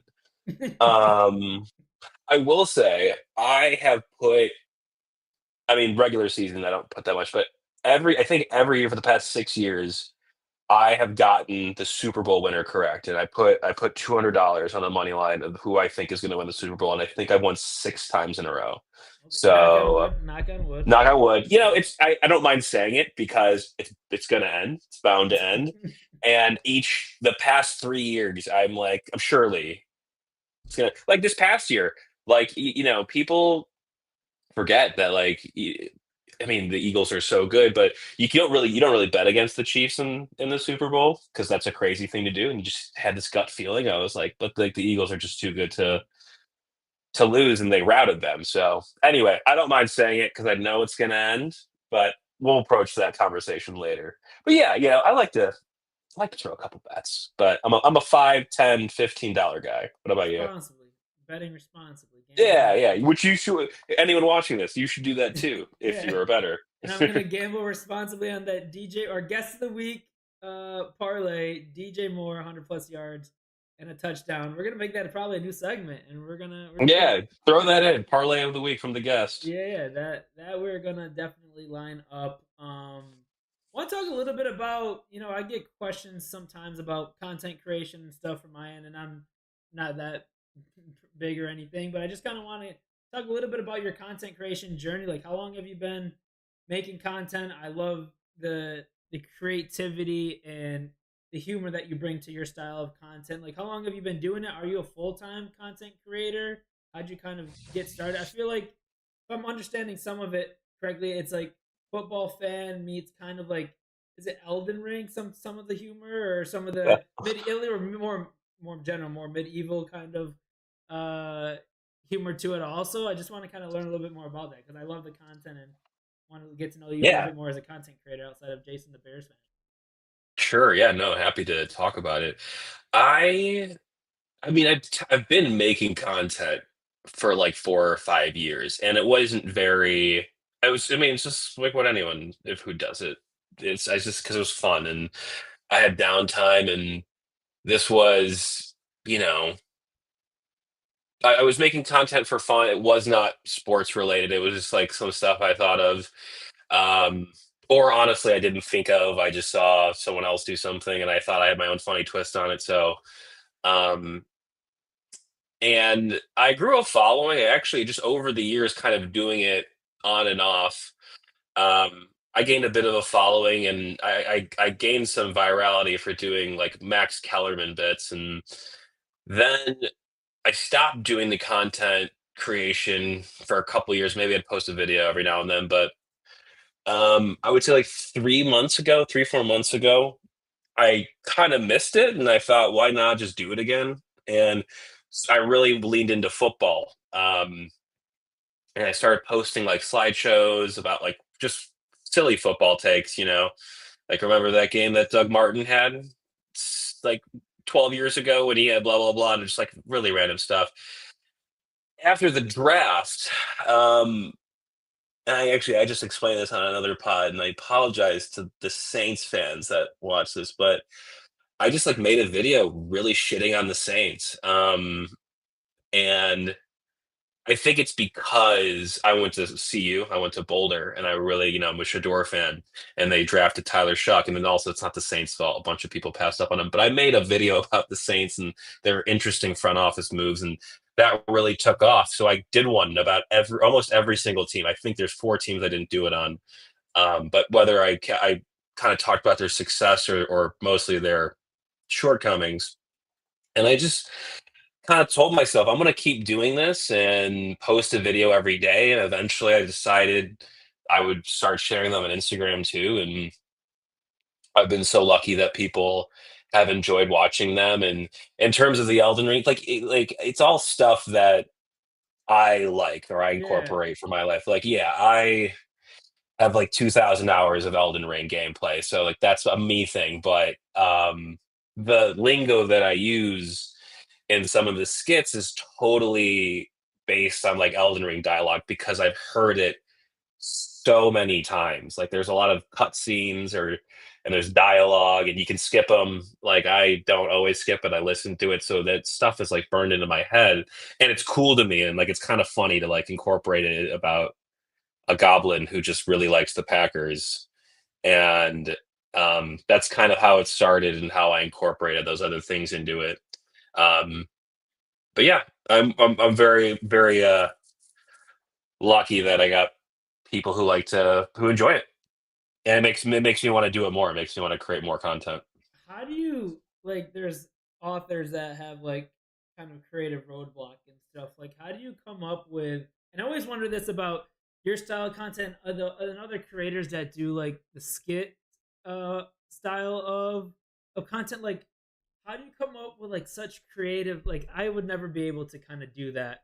Like, I'm just an animated Bears fan that crashes out and curses at the time. I mean, I'm only gonna go so far, but like, how do you come up with so many different ideas and situation? Obviously, stuff that pops up in the news, like the Packers and Jerry Jones and stuff like that. But like, where do you get some of that inspiration from and that creativity from? Like, do you have a background in like script writing or something like that, or like, how do you get that creativity? Because me, I was like, I always wonder like, how do you guys come up with some of that stuff? It's so funny. Like you and Henry, like the way you guys approach different skits and stuff is like hilarious. It has me dying. I'm like, dude, where do they come up with that stuff half the time? Yeah, so it's I do have I did like theater and acting in high school. I actually did improv for 3 years in high school. So I do have somewhat of a background in performance. But it's nothing you need. It's like it's such a cliche thing to say. Anyone can do it. You can do it. I know you say like I don't have like that creative bone, but the thing is like sure some of the skits have like I write a rough script or I have like notes, but I'm telling you, like if you have a nugget of an idea and you just start recording, you're gonna start thinking of stuff as you record it, and it's like as long as it's funny to you, like that doesn't matter. And I think the biggest roadblock isn't like a creative one, because that happens to me all the time where like I know I want to get a video out and I want to post something and kind of keep the momentum going. And I tell myself I don't have an idea, but like I just like have a thought, and maybe you scroll for a bit on Instagram. And I follow a bunch of NFL pages, and there's always like something. And if you just hit record and record 2 seconds of something, you'll think of a way to add on to it. Like you will, and the more you do it, the more creative you're gonna get with it. So I think it's really about, and I have this too, like kind of, oh, is this like even worth shooting? It always is. You just gotta press record and do it. And you know what? If a video flops, who fucking cares? Like then it flops, and at least you had fun doing it. Like I always have fun shooting them for the most part. I guess there are days where I don't want to like make a video and I do, but like it's that's not really a burden. That's just like, hey, just you told yourself you were gonna do it, you should do it. Yeah. Um, so that's not really a burden, but um as long as you're comfortable being in front of a camera and not taking yourself too seriously and just understanding that it's not that serious, it's a video, and you're cool with people maybe not being so nice to you online, it's anyone can do this. You don't need a background in performance of any kind. You don't need any training. You get better at it by doing it, and you think of more ideas by doing it. So, if anyone or even yourself wants to start making skits, you should just do it. I have friends who text, and I'm very thankful for it too. They always have ideas for me because I got friends who are bigger Bears fans and football fans than I am, and they always say like I could never do that, and I'm like, you totally could, but hey, if you're gonna give me, some inspo, I'll run with it. It's all about pressing record. That's all it is. Yeah. And I think that's a basic kind of starting point for a lot of people that want to create content. You just got to have fun with it and actually do it. It's a lot of, what's the word I'm looking for? Like, commitment and kind of, there's another word I'm looking for. There's my creative word, right? Chutzpah, Huh? chutzpah. It's a Yiddish term for just like audacity Yeah, like just kind of discipline. That's the word I'm looking. It's or discipline. discipline. Sure. Yeah. So like just putting it out there, and that's why I'm testing out Tuesday afternoon streams just to kind of, hey, I get post production content out of it, right? I clip it and stuff like that, but just something to test out, and it's one of my goals for this football season is stay disciplined with it and consistent. I think that's where anyone who wants to try to create content just needs that kind of starting foundation. Hit record, and who cares what other people think. My girlfriend's complete opposite. Sometimes I try to get her in videos all the time. Those are the ones that do the most successful. But she stopped Of getting me in course. videos like 2 years ago. So I always have to reuse content from like 2 years ago that includes like a girlfriend kind of meme related situation in football. So girlfriends in football. Yeah. But no, that's great insight there. And anyone who's looking to start content, I think that's a really good advice that you shared with them, and someone who's been pretty successful at it for a few years now, and it's hilarious as shit, bro. Like I keep saying it, but it's hilarious. Thank you. I You and appreciate then it. Henry's freaking Jokic ones and Chris Collins always get me. So Yeah, those are crazy good. Those are so funny. the Jokic ones with the horses is just, oh my gosh, those are Yeah, hilarious. and that's another thing too. If you start doing it, you'll really find, like, of course, I think all of his videos are funny, but the ones that are the most successful are the funniest, and they're successful for a reason. You'll just like find stuff you're good at, Yeah, or that you have fun doing, that other people really, really like, and it's like fun to kind of understand. Like he's got those Jokic videos, and they're hilarious, and it's nice to kind of, I'm sure for him to like be like that was fun to record, and it's fun to have it do so well and read the comments and have people laugh with you about it. So again, you'll discover some things that you're good at if you keep doing it. for sure. And are you full time content creator? No, I have a full time job outside of this.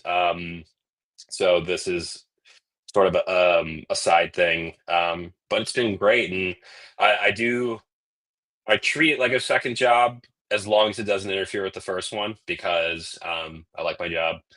Um, but it doesn't. So, unfortunately for me, um, this is the content work is work that I still enjoy doing after I get home from a day of work, and I can always commit an hour to thinking, shooting, and editing a video. It's no problem. So not full time. Um, the goal isn't really to be full time, but the goal is just to keep doing what I'm doing. Like it's good. It's fun. That's good. A little sneak peek into the next video that's coming out. We get a little sneak peek, like a little topic, a little, we get a little. Yeah, sure. After we're done here, the video is going to it's going to be about Tyreek. I hate to jab at him, but Tyreek Hill. uh, yeah, Tyreek Hill. I just saw that like he's getting divorced and she's just taking everything, and it's like I couldn't get a concrete number, but like he has anywhere between like 7 to 12 kids with like six different Yeah, women, I think I saw that a while ago too. Before. and I've just been the thing is kind of feel bad dogging him about it, but like it's come up on my feed like 8 times in the past like few days, so I'm like, you know what, I think it's time to make a video on it. And right now we're sort of in that phase where we're about to have football and the content's about like all the subject matter is all going to be relevant, and there's going to be stories coming out, but like we're all really squeezing for stuff here um right before Thursday. So that's the thing that I've seen the most. We'll highlight that a little bit though. That's kind of going to be the topic for the video. I won't give away too much, but you know what, it'll be posted in probably an hour and a half. All right, we won't let you Yeah, up too much. We want to do a little bit of Chicago Bears trivia. We do it with all of our guests. It's sponsored sure, by ChatGPT, so hopefully those actual answers are right. Sometimes they're actually not always right, but we always double check them. Well, Chicago Bears trivia, nothing too crazy. sure. This week's edition is Super Bowl, the last Super Bowl we were in edition. What's I can never read the Roman numerals. I don't even know why we do that in the NFL. What's XLI? That was 20. Was that Super Bowl 49? What was that? I couldn't say what the Roman numerals was. It 2006. I That was can't. against the Colts. I know that. No, 2006 was Seahawks, Steelers. Oh wait, hold on, you said XLI. It's 2000. Technically, XLI. 2007 was the Super Bowl year. Okay, so it was the year after. Okay, I'll get it off my screen, so I'm not cheating. But I was one year off. So that was 2007, and it was against the Colts. Peyton Manning's first Super Bowl. Yeah.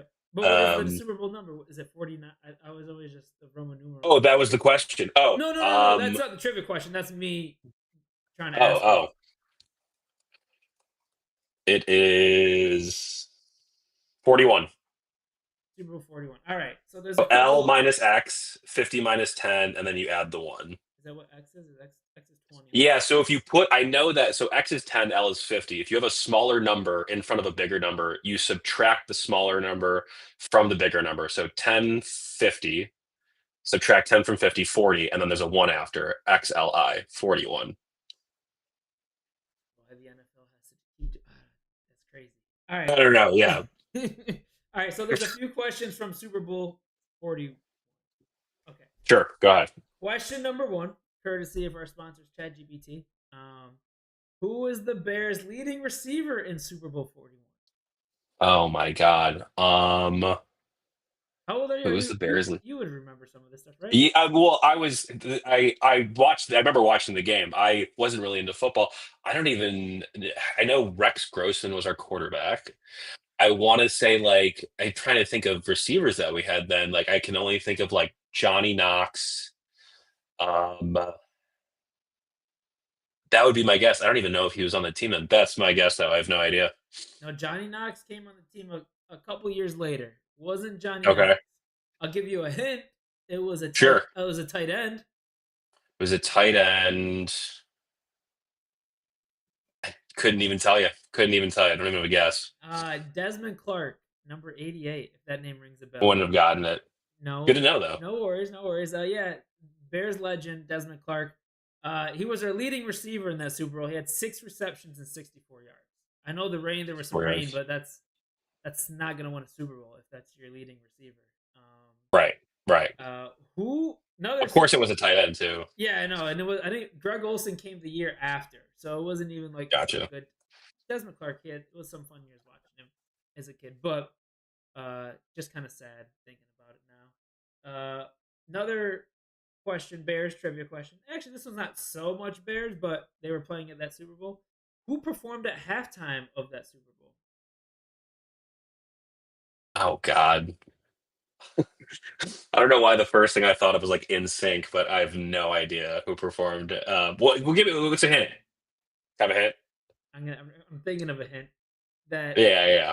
they're no longer alive. Oh, is it a? Is it what? Is it one person?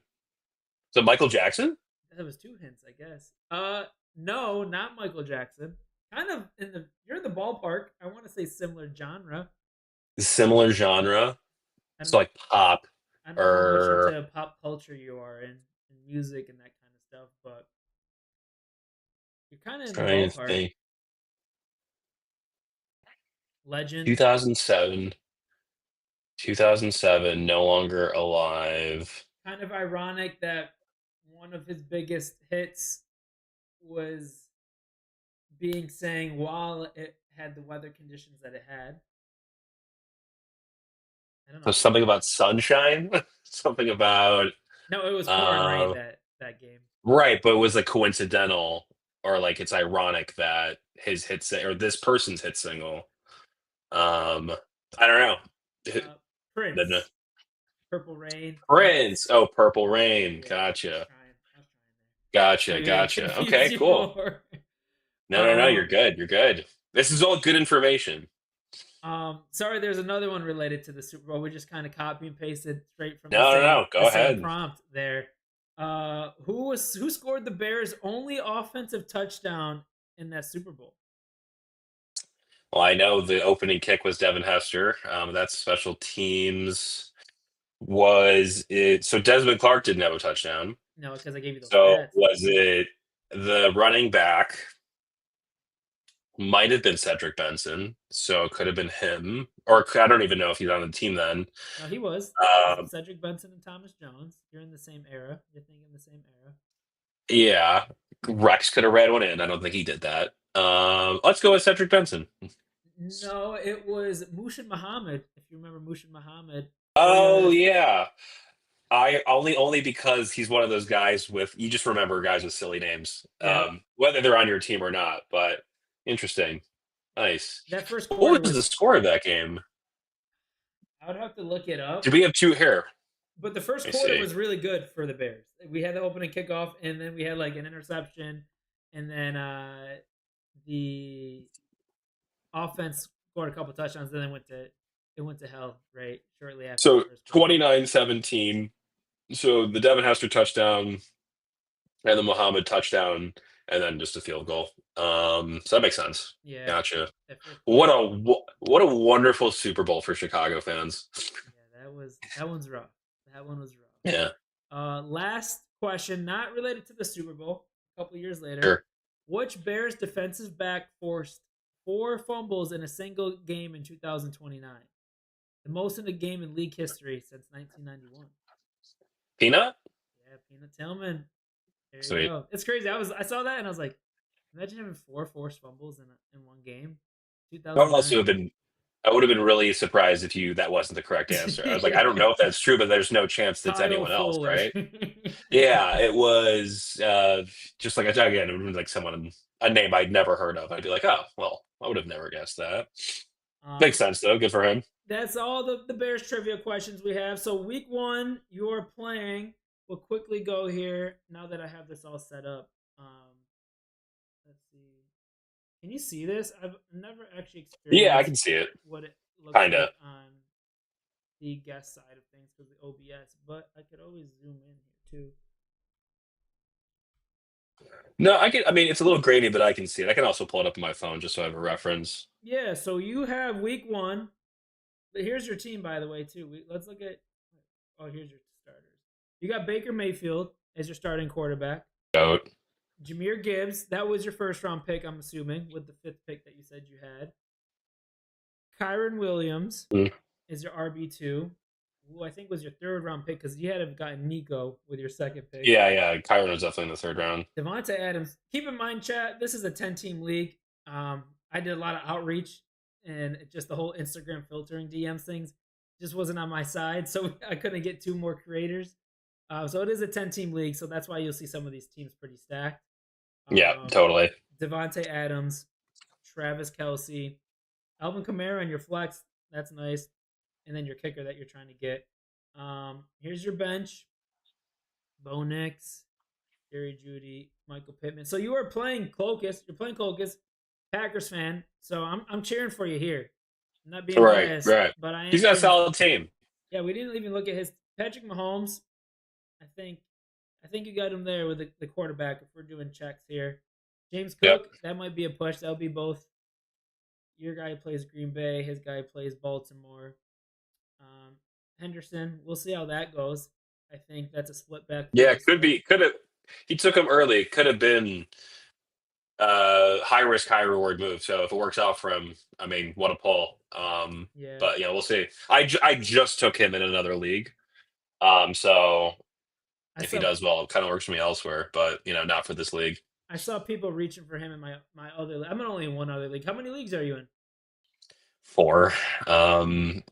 I'm in two personal ones, and then I got two. I have another creator league outside of this, which is actually it's drafting right now, but it's like a 2 day, like long drawn out like process. So don't worry, we're not missing anything Oh, I'm here. sorry. Yeah, I was like, get you. You want us to help you pick No, your no, draft no. picks? You gonna log in, screen share? I think we're deep in the rounds. I think right when we got on this call, we're like on the sixth round. I took Yeah, they're like 9 minute, like you get 9 minutes to make a pick, and it's drawn out because it's hard to get everyone to pick like a slot that ever works. So he's like, what if I just give a bunch of people a lot of time and they can just do it throughout their day? You know what I'm saying? That's Um, cool. Yeah, I was surprised that we got all 10 people in all different time zones in ours to kind of some a well, couple that's people how it want to. works. Yeah, Like I took DK. I had the first overall pick, which I didn't know, so I got Jamar. And then while we were on this call, I took DK with my seventh round pick. seven. Okay, damn. So you guys been if it's a couple days and you're in the seventh round, it's been going on for a while. It's 2 days. It started again. It's also a little foreign to me, but um, it's like rolling through 2 days. So it's like a couple hours today and a couple hours tomorrow, and they're like I think. And I mean, I saw 8 minutes. It might be like 10 minutes per pick you get, Oh wow. and then you just get a notification, and then you have to see it within 10 minutes, and then make a pick. Is that like Um, on sleepers? Like I can barely get the settings. I ran out of time in our draft, and then it automatically put me at a auto pick. I don't even know how to use. Is that like a custom platform? it's so yes, it's actually an app that another creator is making. It's called Mesh Leagues. I'm plugging him right now. You're good. We don't have But any conflicts of interest here. okay, cool. Yes, and it's kind of cool actually. It's all creators, and you actually have the ability to invite people as a community on your team. And so I can invite, like, post it on my story, and then everyone who wants to can join my team as like a co-manager, and they can vote on who starts what week. They could technically, I think, vote who you draft, but I don't think anyone really had it set up enough in time. So yeah, that might be a thing throughout the season. So if anyone wants to, if people are inclined to, they can technically join my team and vote on decisions of adding players, cutting players, who's starting. Um, so we'll see how that goes. I don't know If if you not, want. I'll just set it. Yeah. I don't know if you want my community the way I see them doing trades in my comments. Hey, I just traded this, that, and the other. I was like, Oh yeah. I don't know if you want my If, community. if they sabotage me, they sabotage me. I'm cool with that too. Like if by week two my starting running backs are like all RB3s, then it's the will of the people. It's what they want. So I gotta let them. I gotta let them do it. Yeah, I mean, good luck in that league. Sounds exciting, and that's kind of a Appreciate it. cool platform that you got talking about here. But we're just going through your matchup here, week one against Clokus. We're rooting for you. Hint your 60% win percentage, 125. But yeah, that is week one. We don't want any Packers fans winning, especially after the big trade they just got. They already After they got the just signed big quite a player. Micah Parsons. But don't want to hold you up any longer, Jason. I really appreciate you being on the stream, kicking off the NFL season. It was fun talking Bears, talking content, talking fantasy football with you. Happy that you're a part of our first ever Bear Down and Beyond Fantasy Football Invitational, and hope to have you on the pod in the near future here. And then I just want to appreciate you having taking the time to jump on the stream with us. Yeah, no problem. Really appreciate it. Excited to be on. Excited for the season. Um, excited for the fantasy league as well. But yeah, I'll catch you later. Thanks for having me on, man. Yeah, bear down. Appreciate you, Jason. Good luck with the Yeah, video. no, We'll be looking out thank for it. you. Tyreek. Posted soon. Bear down, baby. Bear down. All right, chat. That was fun. We had Jason, our first guest of the week of the season. I'm just seeing in the TikTok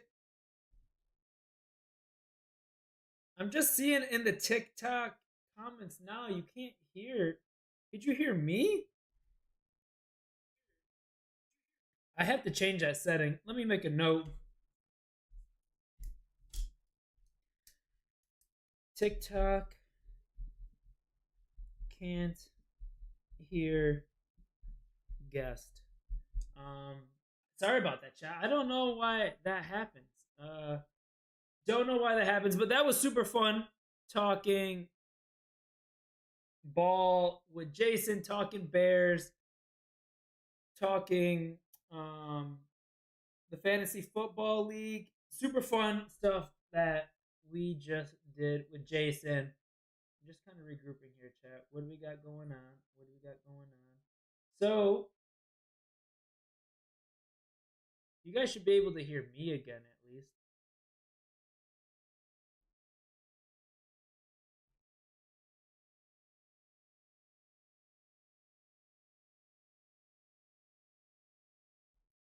Colin says score predictions 49-7 Bears. That would be wild. I'd cry. I would cry. Chat, what else did we have here? We have about an hour. We have an hour till we want to close this off. Let's continue our scheduled predictions for each division. And I'll talk about a few things here. We'll talk about Bears, Vikings. I gotta do a little bit more research. I want to talk about the top 5 most important players for the Bears in 2025. I had that on today's topic, but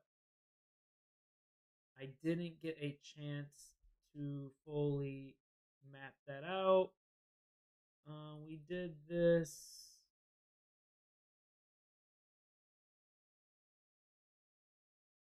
Where is this?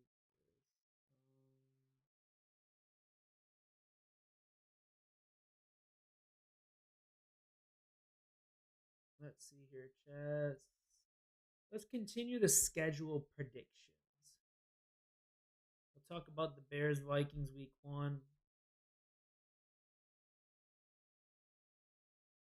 Polar Bear, Jesus, I thought we were going to have a peaceful stream tonight, and then Polar Bear pulls up talking shit already. We haven't even made it to week 1 watch party. What's going on, Polar? We miss you. Hope all is well, my friend. Can we talk about the Micah Parsons is going to have Caleb Williams running around for his life?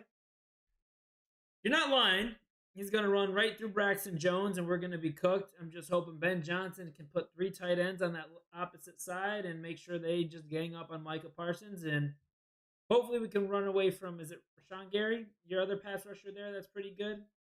But yeah, it's going to be a scary sight to see twice a year.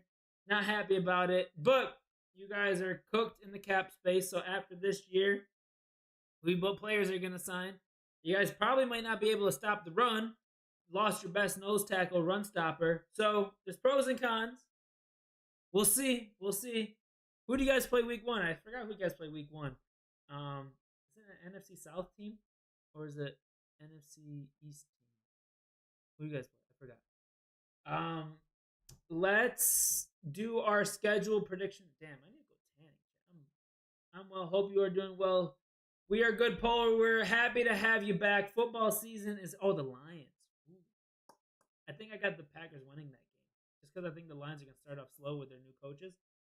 Chat, let's go back to where we originally were here. We're going to do schedule predictions. Let's finish out the NFC South. I want to capture that.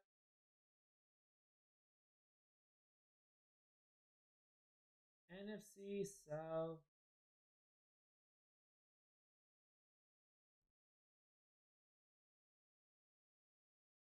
Testing 1, 2, 3. Testing 1, 2, 3. I'm gonna reset our TikTok stream.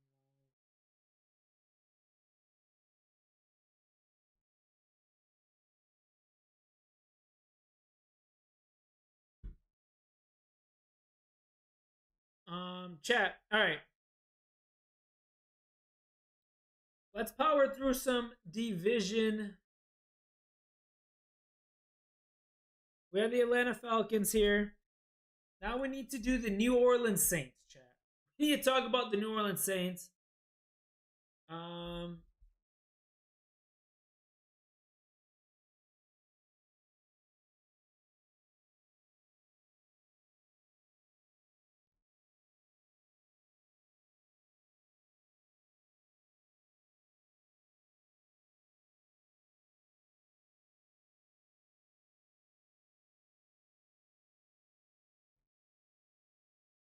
For the record, I think the Bears beat the Vikings week 1. I appreciate that. I appreciate that, Polar. We need that. We need that energy.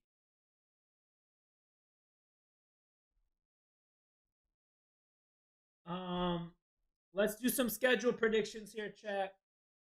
We did the Falcons. Now we're gonna do the Saints, and then we're gonna have to redo the Bucks. Let's go back to the Saints. All right, chat. We are about to do the New Orleans Saints 2025 game by game prediction. Starting off at week 1, they might be the worst team in the NFL, chat. We might not even have them winning one game. But we're going to see how that looks at the end of these predictions. Week 1, they play the Cardinals at home. Me having Kyler Murray and Marvin Harrison Jr. on my fantasy team. I need the Saints to lose. I appreciate that follow. Whoever dropped some love following. I don't know what alert that came from.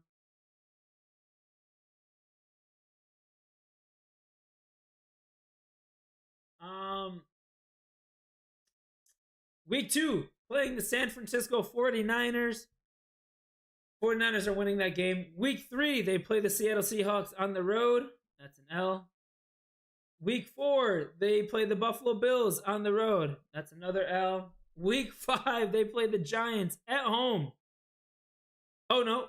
That's an L. Week 6, they play the Patriots at home. Patriots win that game. Week 7, they played the Bears in Chicago. Bears win that. Week 8, the Saints play the Buccaneers at home. I mean, they got Kellen Moore as their offensive coordinator. They can't be that bad, right, chat? They can't be that bad. Then week 9, they have the Los Angeles Rams on the road. The Rams win that game. Week 10 against the Panthers. Panthers win that game. I don't think they win one game, chat. I don't think they win one game. Week 12, they play the Falcons at home. Week 13, they play the Dolphins in Miami. That is a win for the Dolphins. Week 14, they play the Tampa Bay Buccaneers in Tampa. Tampa wins that game. Week 15, they play the Panthers at home. Maybe they win this one, but we're going Panthers. Week 16 against the New York Jets. I think that's a big game for Justin Fields running the ball. Week 17, they play the Titans. Maybe this is the one game they could win, chat. Will they be 0-17? Or do they win a game? Cam Ward.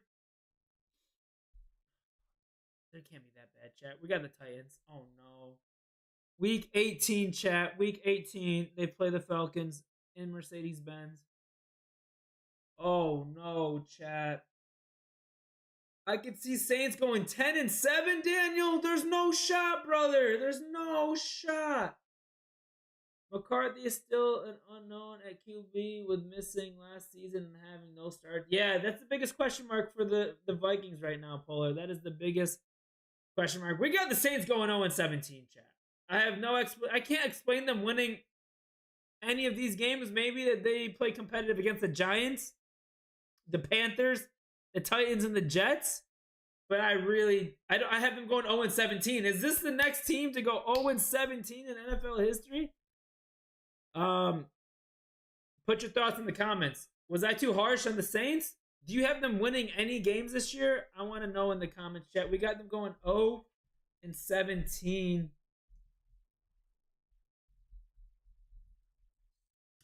Chat, that's wild. That is wild.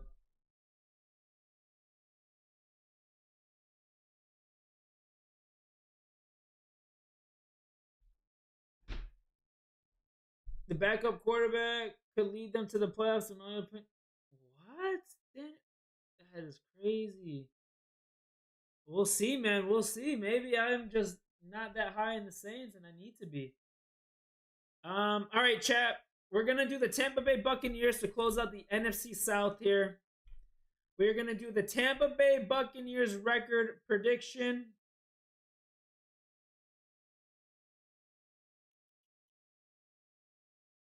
Game by game record prediction for the Tampa Bay Buccaneers.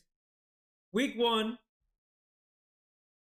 I forgot what we did here, but I'm going to say the Buccaneers win this game. The Buccaneers win this game against the Falcons on the road. Week 2, they play the Texans. Week 2, we got the Tampa Bay Buccaneers beating the Houston Texans on the road. The fact that they can't run the ball, Houston, is a big question mark for me. Week 3 against the Jets. Justin Fields, I think Todd Bowles confuses Justin Fields enough to secure the win. Week 4 against the Eagles. I'm going to go the Eagles are going to win this game. I felt like I picked the Eagles. I don't know. It's getting too confusing now. Week 5, they go and play Seattle. Seattle's got a good defense. Not going to underestimate Seattle. Let's give Seattle the win here. Week 6, playing the San Francisco 49ers. I'm going to give the San Francisco 49ers the win here.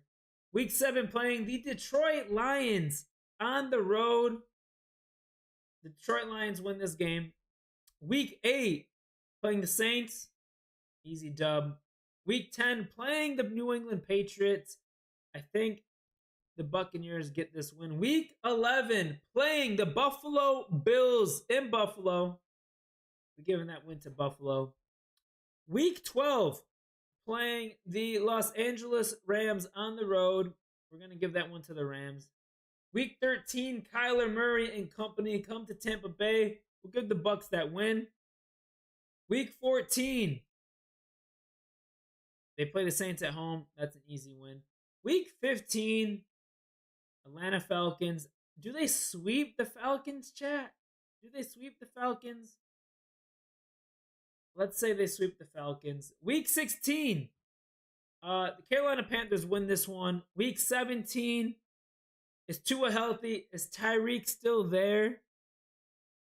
I'm going to say that the Miami Dolphins win this game. And then week 18, playing the Carolina Panthers, they win that one at home. So we got the Tampa Bay Buccaneers going 9-8, chat. Game by game prediction. Put your thoughts in the comments. Would you pick something other than I did? Would you pick a loss where I put a win? Would you put a win where I made a loss? 9-8, we got them going. So that makes it tied for first place with the Carolina Panthers. Falcons come in second at 7-10, and the New Orleans Saints 0-17. That is our NFC South standings. Put your thoughts in the comments, chat. I would love to hear from you.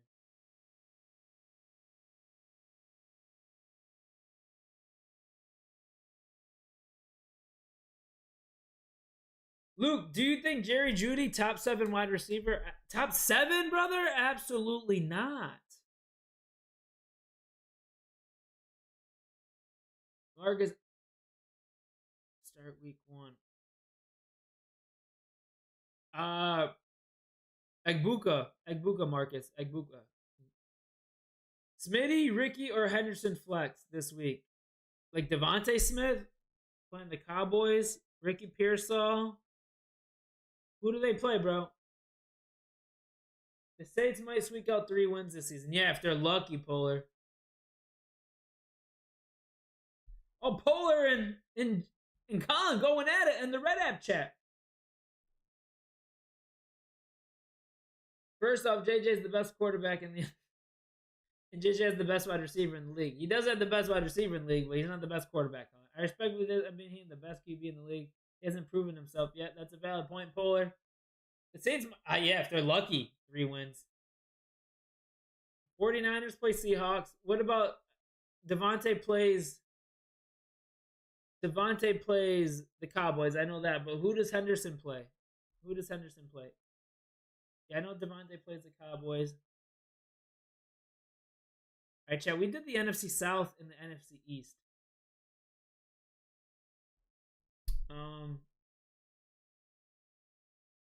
What's today? Today Tuesday.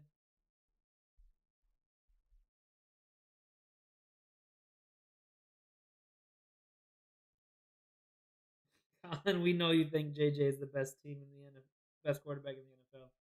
But who does Las Vegas? But he low key needs time. So for me, it's between Ricky and Smitty. 49ers play Seahawks.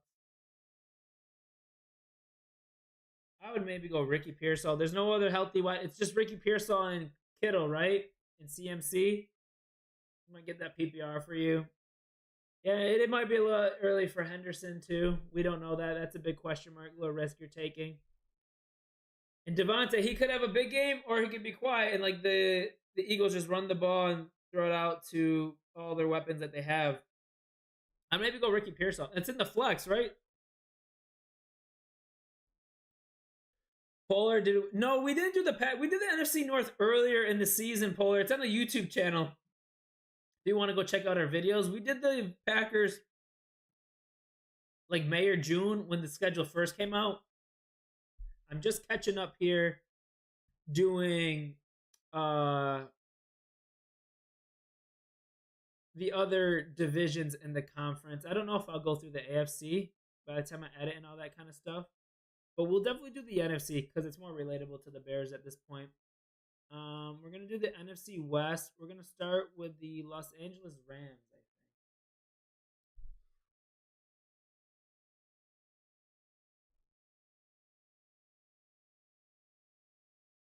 think. All right, chat. We are going to do the NFC West division standings and schedule predictions for each team in the NFC West, starting with the Los Angeles Rams.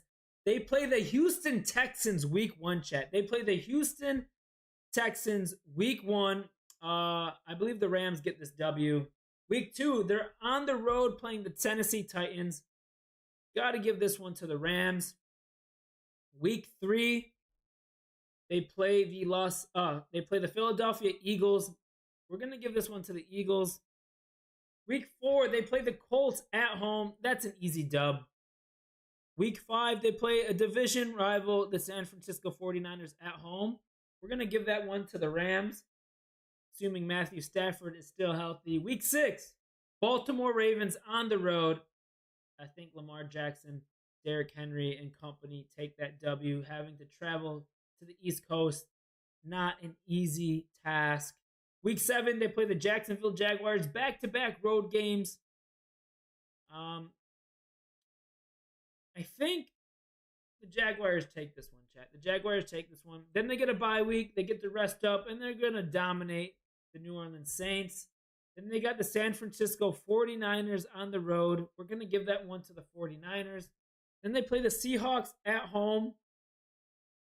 We're going to give that one to the Rams. Then they play the Buccaneers at home. We're going to give that one to the Rams. Then they play the Carolina Panthers on the road. Behind the Panthers, but I think the Rams win this game. Then they play the Arizona Cardinals on the road. I think Kyler Murray takes a W on this one. Week 15, they play the Detroit Lions at home. We're going to give that one to the Rams. Then they're going to play the Seattle Seahawks in Seattle. Let's say the Seahawks, they got a pretty good defense. Mike McDaniel running a good ship on the defensive side of the ball there. Week 17, they go on the road and play Atlanta. They're going to take that one. And then they're going to play the Cardinals at home. So we got the Los Angeles Rams going 11-6, chat. 11-6. Put your thoughts in the comments. Would you predict something different than I just did? Would you give the Rams a win where I put a loss? Would you give them a loss where I put a win? I think 11-6 is actually really fair, and I think that's pretty just quickly going game by game, not analyzing it too hard. You know, I feel like they're going to be a double-digit win team. They're going to lose a couple games here and there that maybe they should have won. So 11-6.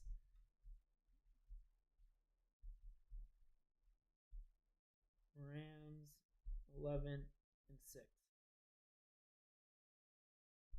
I'm going to record a short being like first. If JJ doesn't do well, do you think the Vikings will trade back for him? If JJ doesn't, for Sam Darnold puller, I don't think so. They spent too high of a draft pick on JJ. Oh, for Cousins, no. They're gonna develop him. What was it, the 9th overall pick or something? Las Vegas, Lions win week 15. You think the Lions win against the Rams? It's possible. Rams lost versus the Lions. Rams lose. Okay, that's fair. We'll have to see. We'll see how that offense is gelling for the Lions, and we'll see how healthy the Rams are at that point. You know, Puka's susceptible to injury. Matthew Stafford, so we'll see. Devontae Adams a little bit older. We'll have to see if those dogs stay healthy. All right, let's do the San Francisco 49ers. Chat, let's do the San Francisco 49ers. And that would give us our final division. We already did the North. Go Bengals, Purcell said. San Francisco 49ers. All right, chat, we're going to do a record prediction for the San Francisco 49ers game by game, starting off week 1 against the Seattle Seahawks on the road in Seattle. I'm going to go with the San Francisco 49ers here. Week 2 against the Saints. That's an easy one. Week 3 playing the Cardinals at home. We got the 49ers winning that game. Week 4 against the Jacksonville Jaguars at home. We got them winning that one. Week 5 playing the Rams. We got the Rams winning that one. Week 6 playing the Tampa Bay Buccaneers. I don't remember what we picked for Tampa Bay, to be honest. But I'm just going to say that they win this one. Week 7 playing the Falcons at home. Assuming people stay healthy, assuming CMC is healthy, assuming they get some of their receivers back at this point. Brock Purdy's healthy. Week 8 playing the Houston Texans. I'm going to give this one to the Texans. Week 9 playing the New York Giants. I'm going to give this one to the 49ers. Week 10 playing the 49ers. Week 10 playing the Rams at home. We'll give this one to the 49ers. Week 11 playing the Arizona Cardinals on the road. Let's say the Cardinals win that one, chat. Week 12 playing the Panthers. I'm going to say the 49ers win that one. Week 13 playing the Browns. 49ers win that one. They get a bye week. Then they're going to be playing the Titans at home. That's an easy win. Playing the Colts at home. That's an easy win. Week 17, Bears are winning that one. And then week 18. So 11-6. We got the 49ers going 11-6. Tied with the Los Angeles Rams. Put your thoughts in the comments. What would you change about these record predictions? I'll be right back, chat.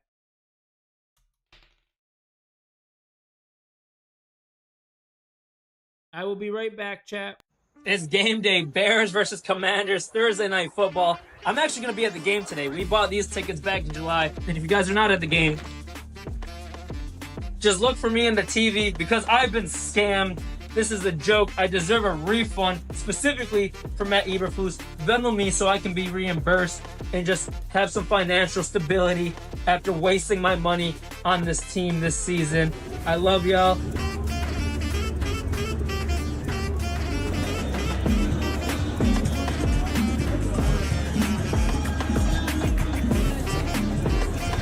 We'll walk into the game. I think the stadium's a little closer than we think. we're hoping for the best and our fantasy players do well. But Dick Buckets just died. R.I.P. to a legend. Maybe we can get this dub in his honor.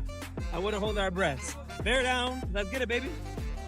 We made it to the stadium. First primetime game of Venture Thursday Night Football.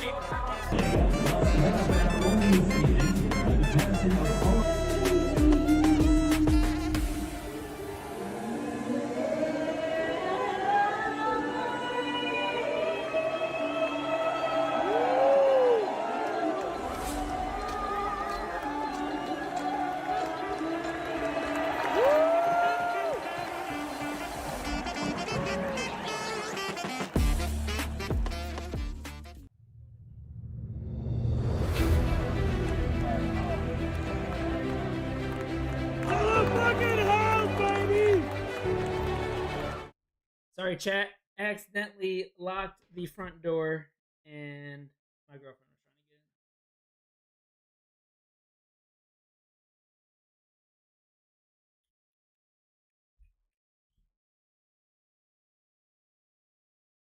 in. And then who else do we have left, chat? Who else do we have left?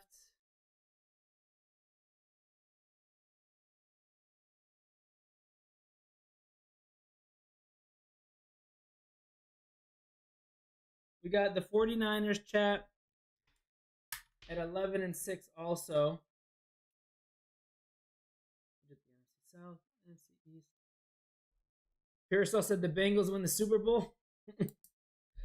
Rams, 49ers, 11-6. All right, now what's good, Chase? I appreciate you tuning into the stream, my guy. All right. We're going to do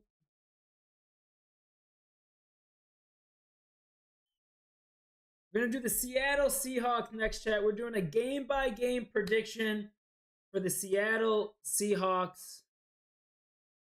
I don't remember what we put for the 49ers matchup, but I think we had the 49ers winning this game, didn't we? I might have just contradicted myself. Week 2, Seahawks go and play the Steelers on the road. I'm going to give the Steelers this win. Week 3, they play the Saints. Seahawks take this win. Can I do the Bears schedule?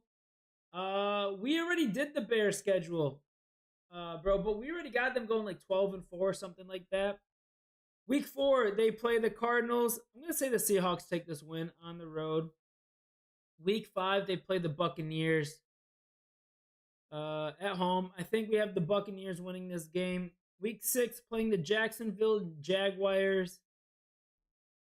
I'm going to say the Seattle Seahawks take that win. Week 7, playing C.J. Stroud and the Houston Texans at home. We have the Houston Texans winning that game. Week 9, they're playing the Washington Commanders. Let's give the Commanders that win. That is going to be a tough road game for the Seahawks. Week 10, playing the Seattle Seahawks, or playing the Arizona Cardinals at home. We got them winning that. Wow, we got them sweeping the Cardinals. Interesting. Week 11, they're going to be playing the Rams on the road. I think we're going to have to give that one to the Rams. Week 12, playing Cam Ward at home. We're going to give them the win here. Week 13, playing the Minnesota Vikings. J.J. McCarthy, Sam Darnold rematch. We're going to give the Seahawks that win. Week 14, playing the Atlanta Falcons in Mercedes-Benz Stadium. Michael Penix versus Sam Darnold. We'll give that one to the Falcons. Week 15, they're playing the Colts. Is it going to be Daniel Jones or Anthony Richardson at the time? Give that a win to the Seahawks. Week 16, they play the Rams. We're going to give this W to the Seahawks. A little upset there. Week 17, we're going to be playing the Carolina Panthers. And by we, I meant the Seattle Seahawks. I think we got the Panthers winning that. And at week 18, you got the San Francisco 49ers playing the Seattle Seahawks on the road. We're going to give that one to the 49ers. So we got the Seattle Seahawks going 8-9. 8-9. Put your thoughts in the comments. Would you change something different, chat? Would you put a win somewhere where I have a loss, or would you put a loss where I have a win? Seattle Seahawks. They're going to be an interesting team to keep an eye out for this year. Second year is Mike McDaniels. Is it Mike McDaniel? What's the name of the head coach? Is it Mike McDaniel? But that's also the name of the Dolphins head coach. You're gonna have Sam Darnold there. No more DK Metcalf, Kenneth Walker, Zach Charbonnet. That defense is pretty underrated, but 8-9. Let me know in the comments, chat. What would you change? The Panthers? Nah, I'm high in the Panthers, Hustler. I am high in the Panthers. Hustler, wasn't we own the card? Are you, what team are you? Are you 49ers, Hustler? Are you go Rams? Zach says. We already did the Rams. We got the Rams going 11-6. Zach. Oh, I'm not. I'm a Bears fan. We're a Bears fan here. What do we got going on here? Seahawks, maybe Panthers. Zach, are you 49? What are you, Zach? I forgot. I'm sorry. Hustler is a Seahawks fan. Okay, so what do you have them? 11-6 sounds good for the Rams, Zach? Yeah. We just did that. We'll be doing the Cardinals next. Can I predict the schedule? I'm pretty good. Chase, what do you got? Tell me what you would do different for the Seahawks. Let's do the Arizona Cardinals next to close out our NFC West predictions. And I think that's all we're going to do, chat. NFC West, we have the Arizona Cardinals. All right, chat, we're going to do a game-by-game prediction for the Arizona Cardinals for the 2025 season. Starting off week 1, we have the Arizona Cardinals winning this game. That's for sure. Week 2, the Carolina Panthers playing the Cardinals on the road. I'm going to give this win to the Panthers. Week 3, the Cardinals will be traveling to the Bay Area and playing Brock Purdy and company. I believe we got the 49ers winning this game. Week 4, playing the Seahawks.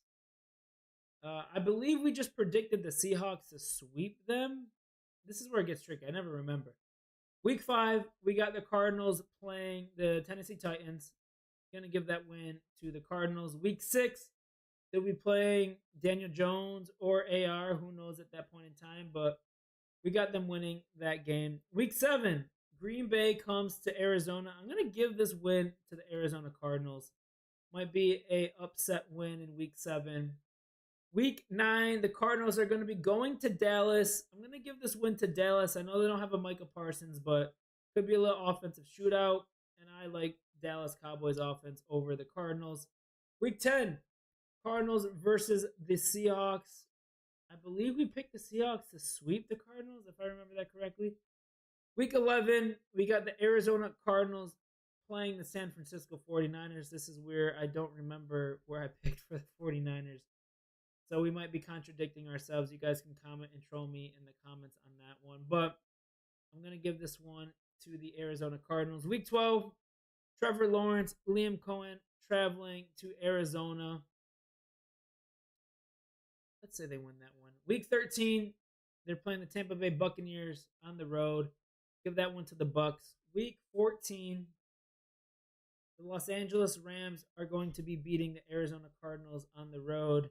Week 15, Cardinals got to travel to Houston. I like CJ Stroud in that game. Week 16, Falcons travel to Arizona. We like the Cardinals in that one. Week 17, the Cardinals got to travel to Cincinnati. We got the Bengals. And then week 18, Cardinals are playing the Rams. If the Rams are playing their second stringers because they clinched something, maybe the Cardinals win that. But for the time being, we got the Arizona Cardinals going 7-10. Put your thoughts in the comments, chat. How'd I do? Would you change something different? Cardinals are going to be an interesting team. Along with the Seahawks, NFC West has a lot of interesting teams this year. A lot of opportunities for some teams to upset some games here. Cardinals could be a lot of sleeper teams in this division with the Seahawks, Cardinals, 49ers. Strong division, just like the NFC North. But put your thoughts in the comments. How do you feel about the Arizona Cardinals record this season, chat? I want to know.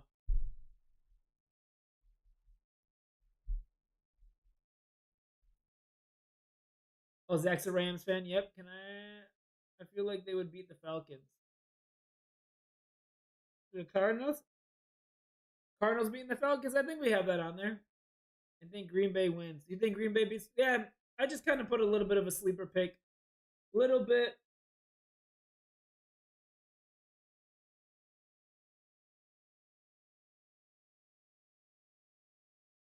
A little bit of an underdog.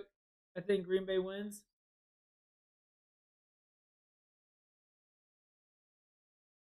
Cowboys win.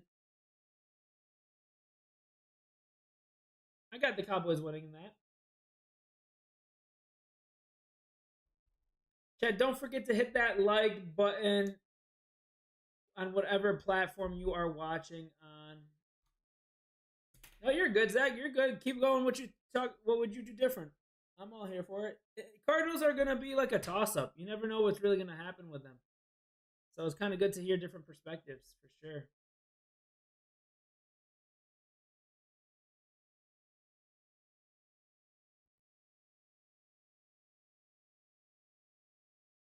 I like it other than Green Bay. Yeah, I just kind of was going for a little bit of a upset pick there. It's never going to be so obvious, but Green Bay will probably win that game. But for the sake of this exercise and this video, let's just go with the Cardinals, see what happens. We did all the NFC chat. I don't think I'm going to go through the AFC. I just don't have time to edit all these and put them up. Next year, we will be better at doing these schedule predictions. We can do week one predictions, chat. You want to do week one? Let me see how that can do. We can do our week one predictions. Predict. We can't really do that. We did NFC East, NFC West, NFC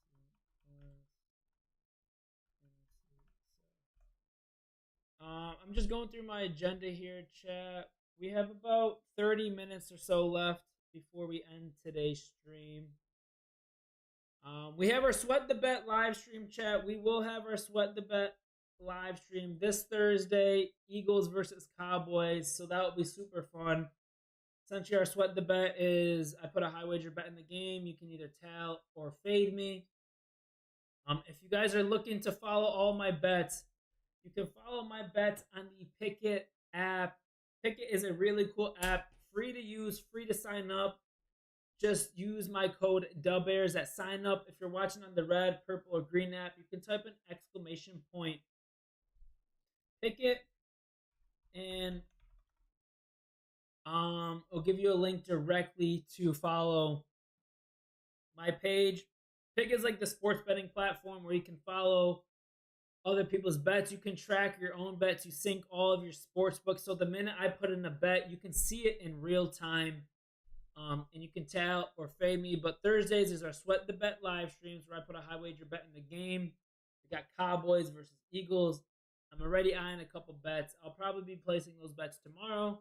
We'll be live streaming it Thursday starting around 7:30 p.m. EST. So that will be super fun. Live stream where we just watch the game together, talk ball, have a lot of fun. But where am I going to transition to next? Survivor contest. We have our Survivor contest that I talked about. If you guys want to join our Survivor contest for the season, only a couple days left to sign up. Use the links in my bio. Essentially, you pick one team that you think is going to win for that week. You can't pick them again. If they win, you advance. If you lose, you're eliminated. $20 entry. So there is a community thing that I'm running. There's a link in my bio to sign up for that. And I was going to do invitational fantasy football, invitational team grades. I don't know if we're going to have time for that. We'll do week one. I didn't have a time to review each of the teams in our fantasy football invitational here, chat. Let's talk about the week one matchups. Chat, we are going to talk about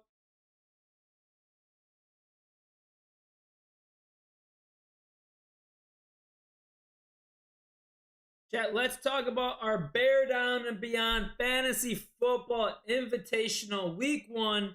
Your boy is playing our buddy Fitzy. I'm projected to win by 1 point. Let's check out my squad. Not really messing with anything with the starting lineups, but I got Jaden Daniels starting here. I got Saquon Barkley. I got Bucky Irvin. I got McMillan, DJ Moore, Trey McBride, DeAndre Swift in the flex. McLaughlin is our kicker in our Buffalo defense. On the bench, we got Kyler Murray sitting against New Orleans. Zach Charbonnet is our backup running back. Jacoby Myers, Jordan Addison, who's suspended, and Njoku. Playing Fitzy. Fitzy's got Burrow. He's got Josh Jacobs. He's got Breece Hall. He's got Malik Neighbors, who's questionable. That could be huge. Downplays back issue. JSN, George Kittle, Xavier Worthy. So tough matchup. We're playing against Fitzy. I'm projected to win only slightly. I'm a slight favorite. But this Joe Burrow game could cook me, chat. That could cook me. He has quite the game against a Browns defense. Hopefully they can hold up. Josh Jacobs playing Detroit. That could be hurtful. And you got Breece Hall, Malik Neighbors. So put your thoughts in the comments. Will I win week 1 of our Bear Down and Beyond Fantasy Football Invitational? $1,000 is on the line. Here's some of the other matchups. We got our boy Johnny Viti playing against Henry. Henry projected at 57% to win. 127 projected points, chat. Let's look at this matchup. You got Dak versus Purdy. He's got Christian McCaffrey. This could be like if he's throwing passing touchdowns to McCaffrey, that could be a nice duo right there. You got A-Chain, who's questionable. Aaron Jones playing our Bears. Chase Brown, nice PPR running back to have. CeeDee Lamb, Vlad McConkey. Marvin Harrison playing against the Saints could be huge. T. Higgins, Tyler Warren, and Brock Bowers. Mike Evans, George Pickens. Oh, he's waiting for a kicker. I got to change some of the settings to see where that went off. And then he's got some good running backs on the bench. Tyrone Tracy. You got Bill here, that running back from the Commanders. Joe Mixon is probably hurt. What is he? Non-committed return. Like PUP. And then Chris Godwin, Deebo Samuel. Got some injured players on his bench, but that's a matchup to watch. Then you got Joey Dubs versus NFL Mike. Nice. Joey Dubs has probably got a solid team. Let's look at Joey Dubs. Projected 127 points against NFL Mike in week 1. Josh Allen, Bijan. Oh my gosh, this team is stacked. You got CJ Stroud, Derrick Henry, David Montgomery, Brian Thomas Jr. Joey has quite the stacked team. Garrett Wilson, Hawkinson, Terry McLaurin in the flex. That's a huge matchup. And then you got I'm Jacob Rose versus Team Rogers Realm. Wow. That's going to be a high-scoring game projected. And we got Jason, who was just on it, playing Cloakus. So, this is our week 1 matchup for our Bear Down and Beyond Fantasy Football Invitational, chat. Put your thoughts in the comments. Is your boy going to win this matchup? I need to go 1-0. I need to get a big dub heading and starting off the season, chat.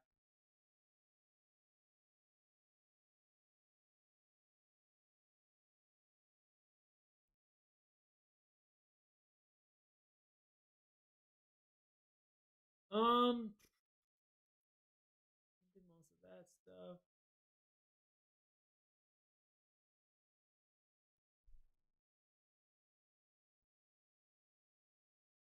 I'm going to talk about the Bears Vikings later this week. We'll talk about that in our Sweat the Bet, maybe during halftime of that.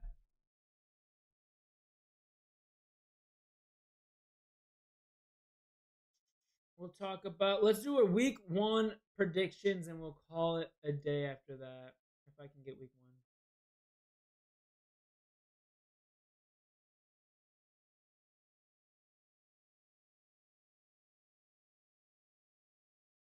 1. I'll do a week one chat. What we're gonna do here, I'm gonna do a week one prediction, and then we're gonna do a chat GPT week one prediction, and we're gonna keep track of that. We'll try to do that every week, and let's see who has the better record, myself or chat GPT.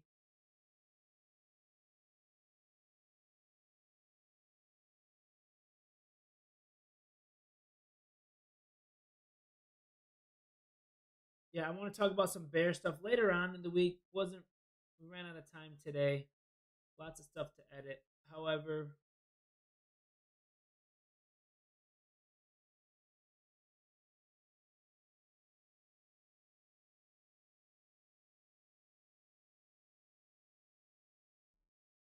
all right, chat. Let's see if we can do schedules.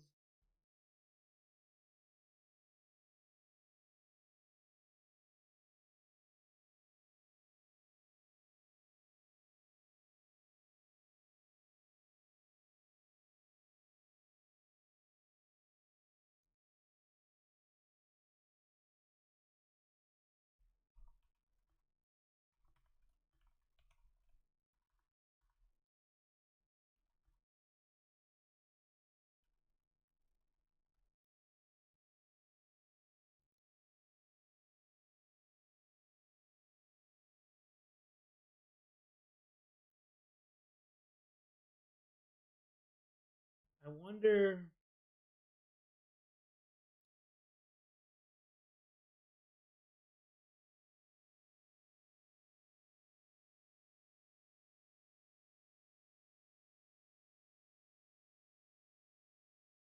I wish you could do week one. All right, chat. I'm gonna have to do this the old-fashioned way. I'm gonna find NFL.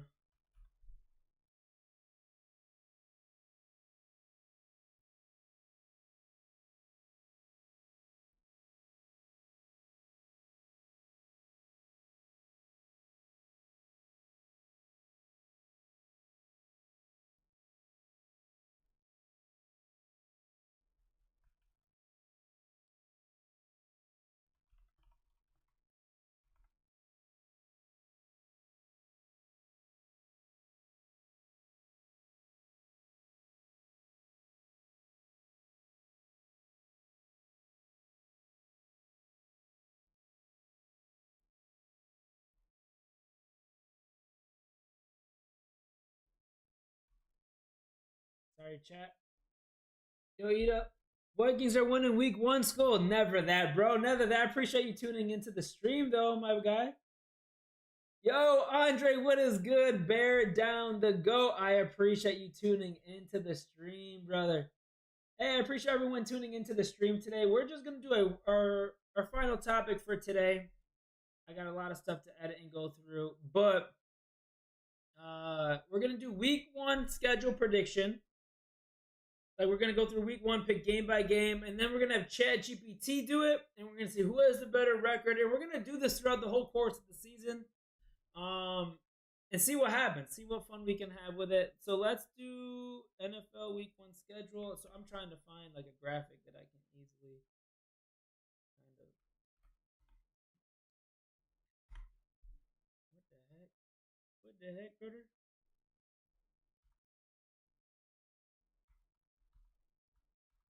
How did that happen? All right.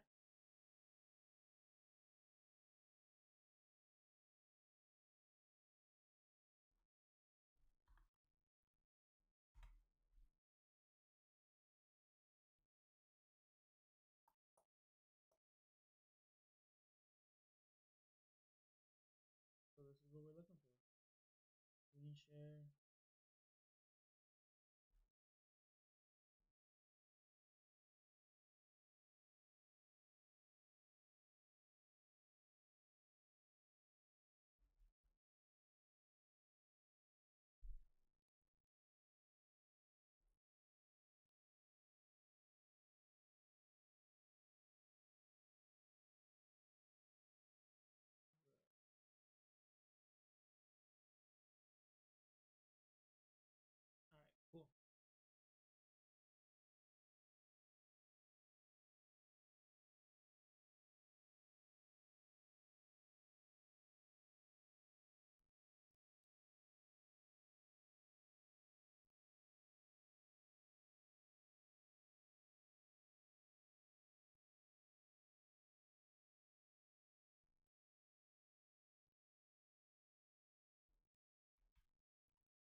All right, chat.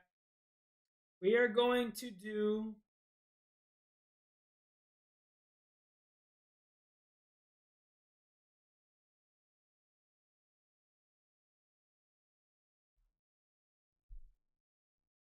All right, chat. We are going to do our week one game by game predictions. We're gonna pick who we think is gonna win for every game of week one, and then the plot twist. We're gonna have Chat GPT do it and see who is gonna have the better record at the end of the NFL season. So start off week one. Cowboys versus Eagles.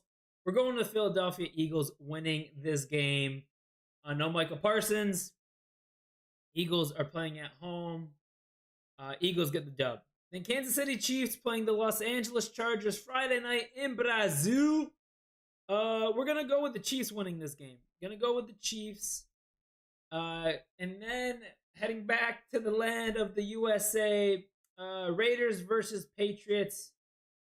I'm gonna have the Patriots winning this game. Patriots are gonna win this game.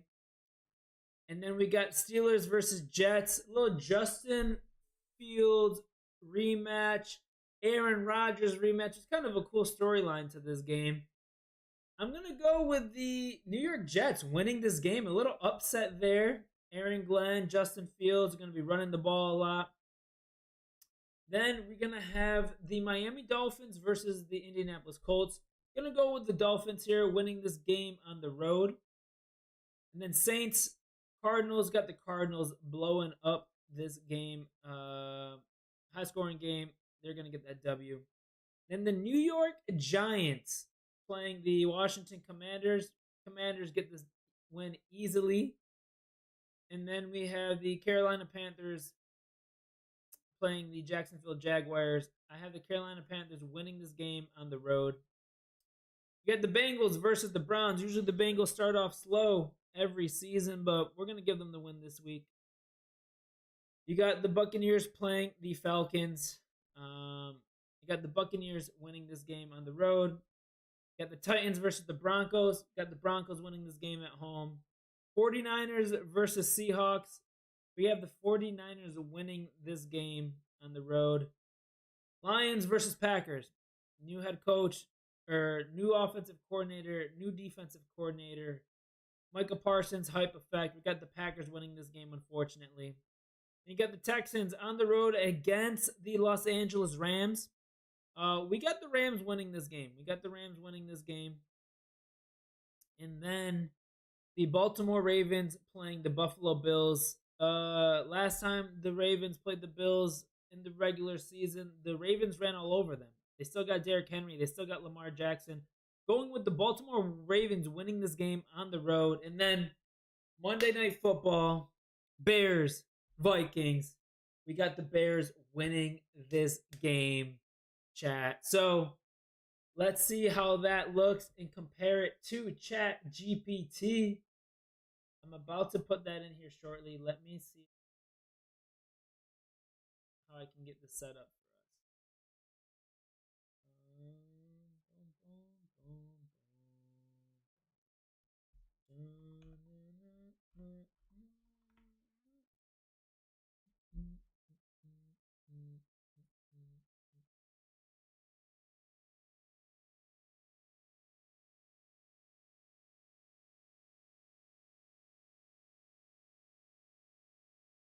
I gotta log into my Chat GPT. I didn't think this one through. Please don't be a pain in my butt. All right. Gotta do a code here.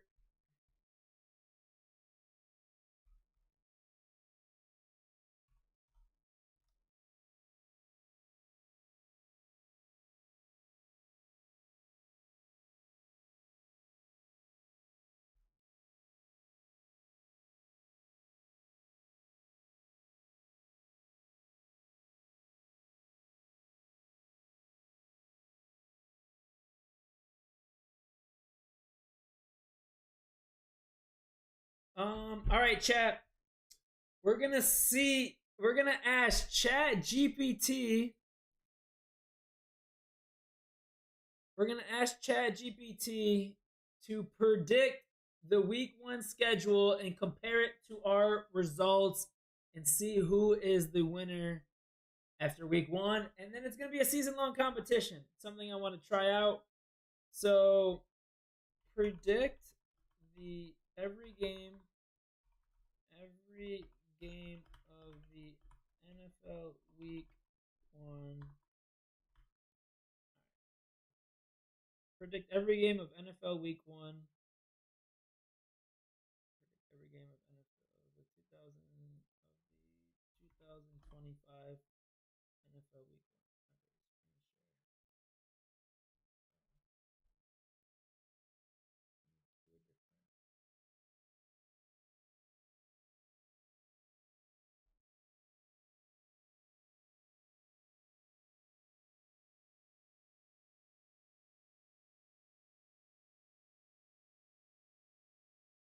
Predict every game of the 2005 NFL Week 1 games. All right, chat. Let's see. Let's see how well Chat GPT knows its shit.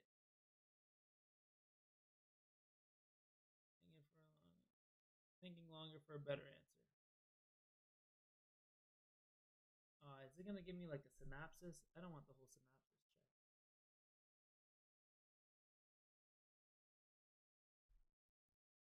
All right, Sam. Here are my picks. Cowboys at Eagles. Eagles. Okay, chat. All right. This will be interesting to dissect, chat. This will be an interesting one. Let me move my camera. Nope. All right, I'm all the way up here. And then I need to do this window capture change over here. All right, chat. Here's what Chat GPT predicted for NFL Week 1, and we're going to compare it to mine. So they got the Eagles winning 27-23. Here's the synopsis on it: home crowd plus front 7 edge in the kickoff game. Okay, we got the Eagles winning too. Chiefs versus Chargers, neutral site till Mahomes. Okay, we got the Chiefs winning that one too. Cardinals at Saints. He's got the Saints winning 24-16. Superdome bump plus defense. Damn, must have not been paying attention what's going on in New Orleans, chat. Panthers at Jaguars. Jaguars 26-17. QB wide receiver versus young Carolina offense. Respect that synopsis right there. I respect that. Bengals at Browns. You got the Bengals only winning by 3. Flip a coin rivalry. Burrow late drive. Okay, chat. Raiders at Patriots. Patriots 20. Raiders 19. Foxborough grind fest. Dolphins at Colts. Dolphins winning. Speed overwhelms, but close indoors. That's what we have. Giants at Commanders. Commanders winning by 4. Defense plus home edge. Steelers at Jets. Steelers at Jets. You got the Jets winning. Hey, we picked the Jets too. Might as well call me AI. New York Jets weapons squeak it out in MetLife. What weapons? Garrett Wilson? Justin Fields? Brees Hall? Buccaneers at Falcons. We got the Buccaneers winning this game. So, Falcons, dome offense, homes early. Seems like it's a big fan of the home field. The Sunday afternoon slate. 49ers to beat the Seahawks. Trenches and run game travel. Titans at Broncos. Mile high defense altitude. I respect that. Packers. You got the Packers winning too. Texans at Rams. Stafford to Cup. Sunday Night Football. They got the Bills. Allen answers late in a shootout. I'm going to be so interested to see this come Monday, Tuesday chat. And then the Vikings at the Bears. Got the Bears winning. Let's go. Caleb to Adunze. Defense closes it out. If you want to turn these into a clean one-page graphic for your socials or add locks, links to yes. Yes. Let's get the graphic it's going to use. Oh, I thought it was going to shoot me out a graphic.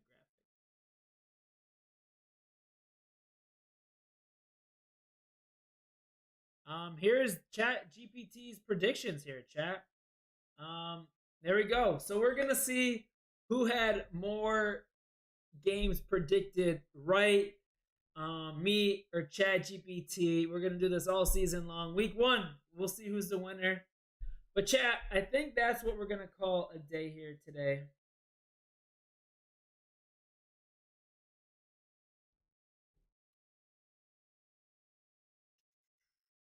Think we got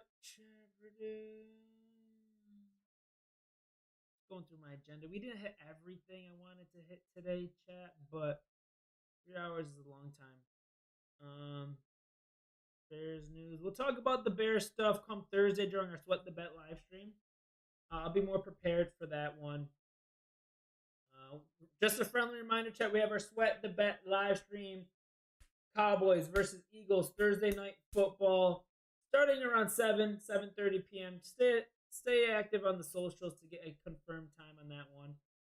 NFL talk, we did that. Full schedule predictions, we just did. NFC. Chat GPT, we just did week 1. NFL news, Micah Parsons. We didn't talk too much about that. Week 1 predictions, we just did that. We had Jason, our guest of the week. Fantasy football invitational, we just did week 1 matchups. Reaction videos, I haven't had a chance to look into those yet. But chat, I think that's what we're going to call it here. Exactly ending it around 6 p.m. as promised. I appreciate all the love and support today. Hope you guys enjoyed the content today. Every Tuesday, our Bear Down Breakdown, where we talk about the Bears' previous game, upcoming game, NFL past week, upcoming NFL week, bets we lost, won, are looking ahead to, fantasy football recaps, our guests of the week. Every Tuesday, 3 to 6 p.m. Eastern Standard Time, Twitch, YouTube, TikTok, Facebook. Going to try to be consistent on this all season long. Make sure you hit that follow button. Make sure you subscribe to all the channels. I hope you join the stream. A lot of post-production stuff we'll be pushing out later this week. I love y'all. Bear down. Peace.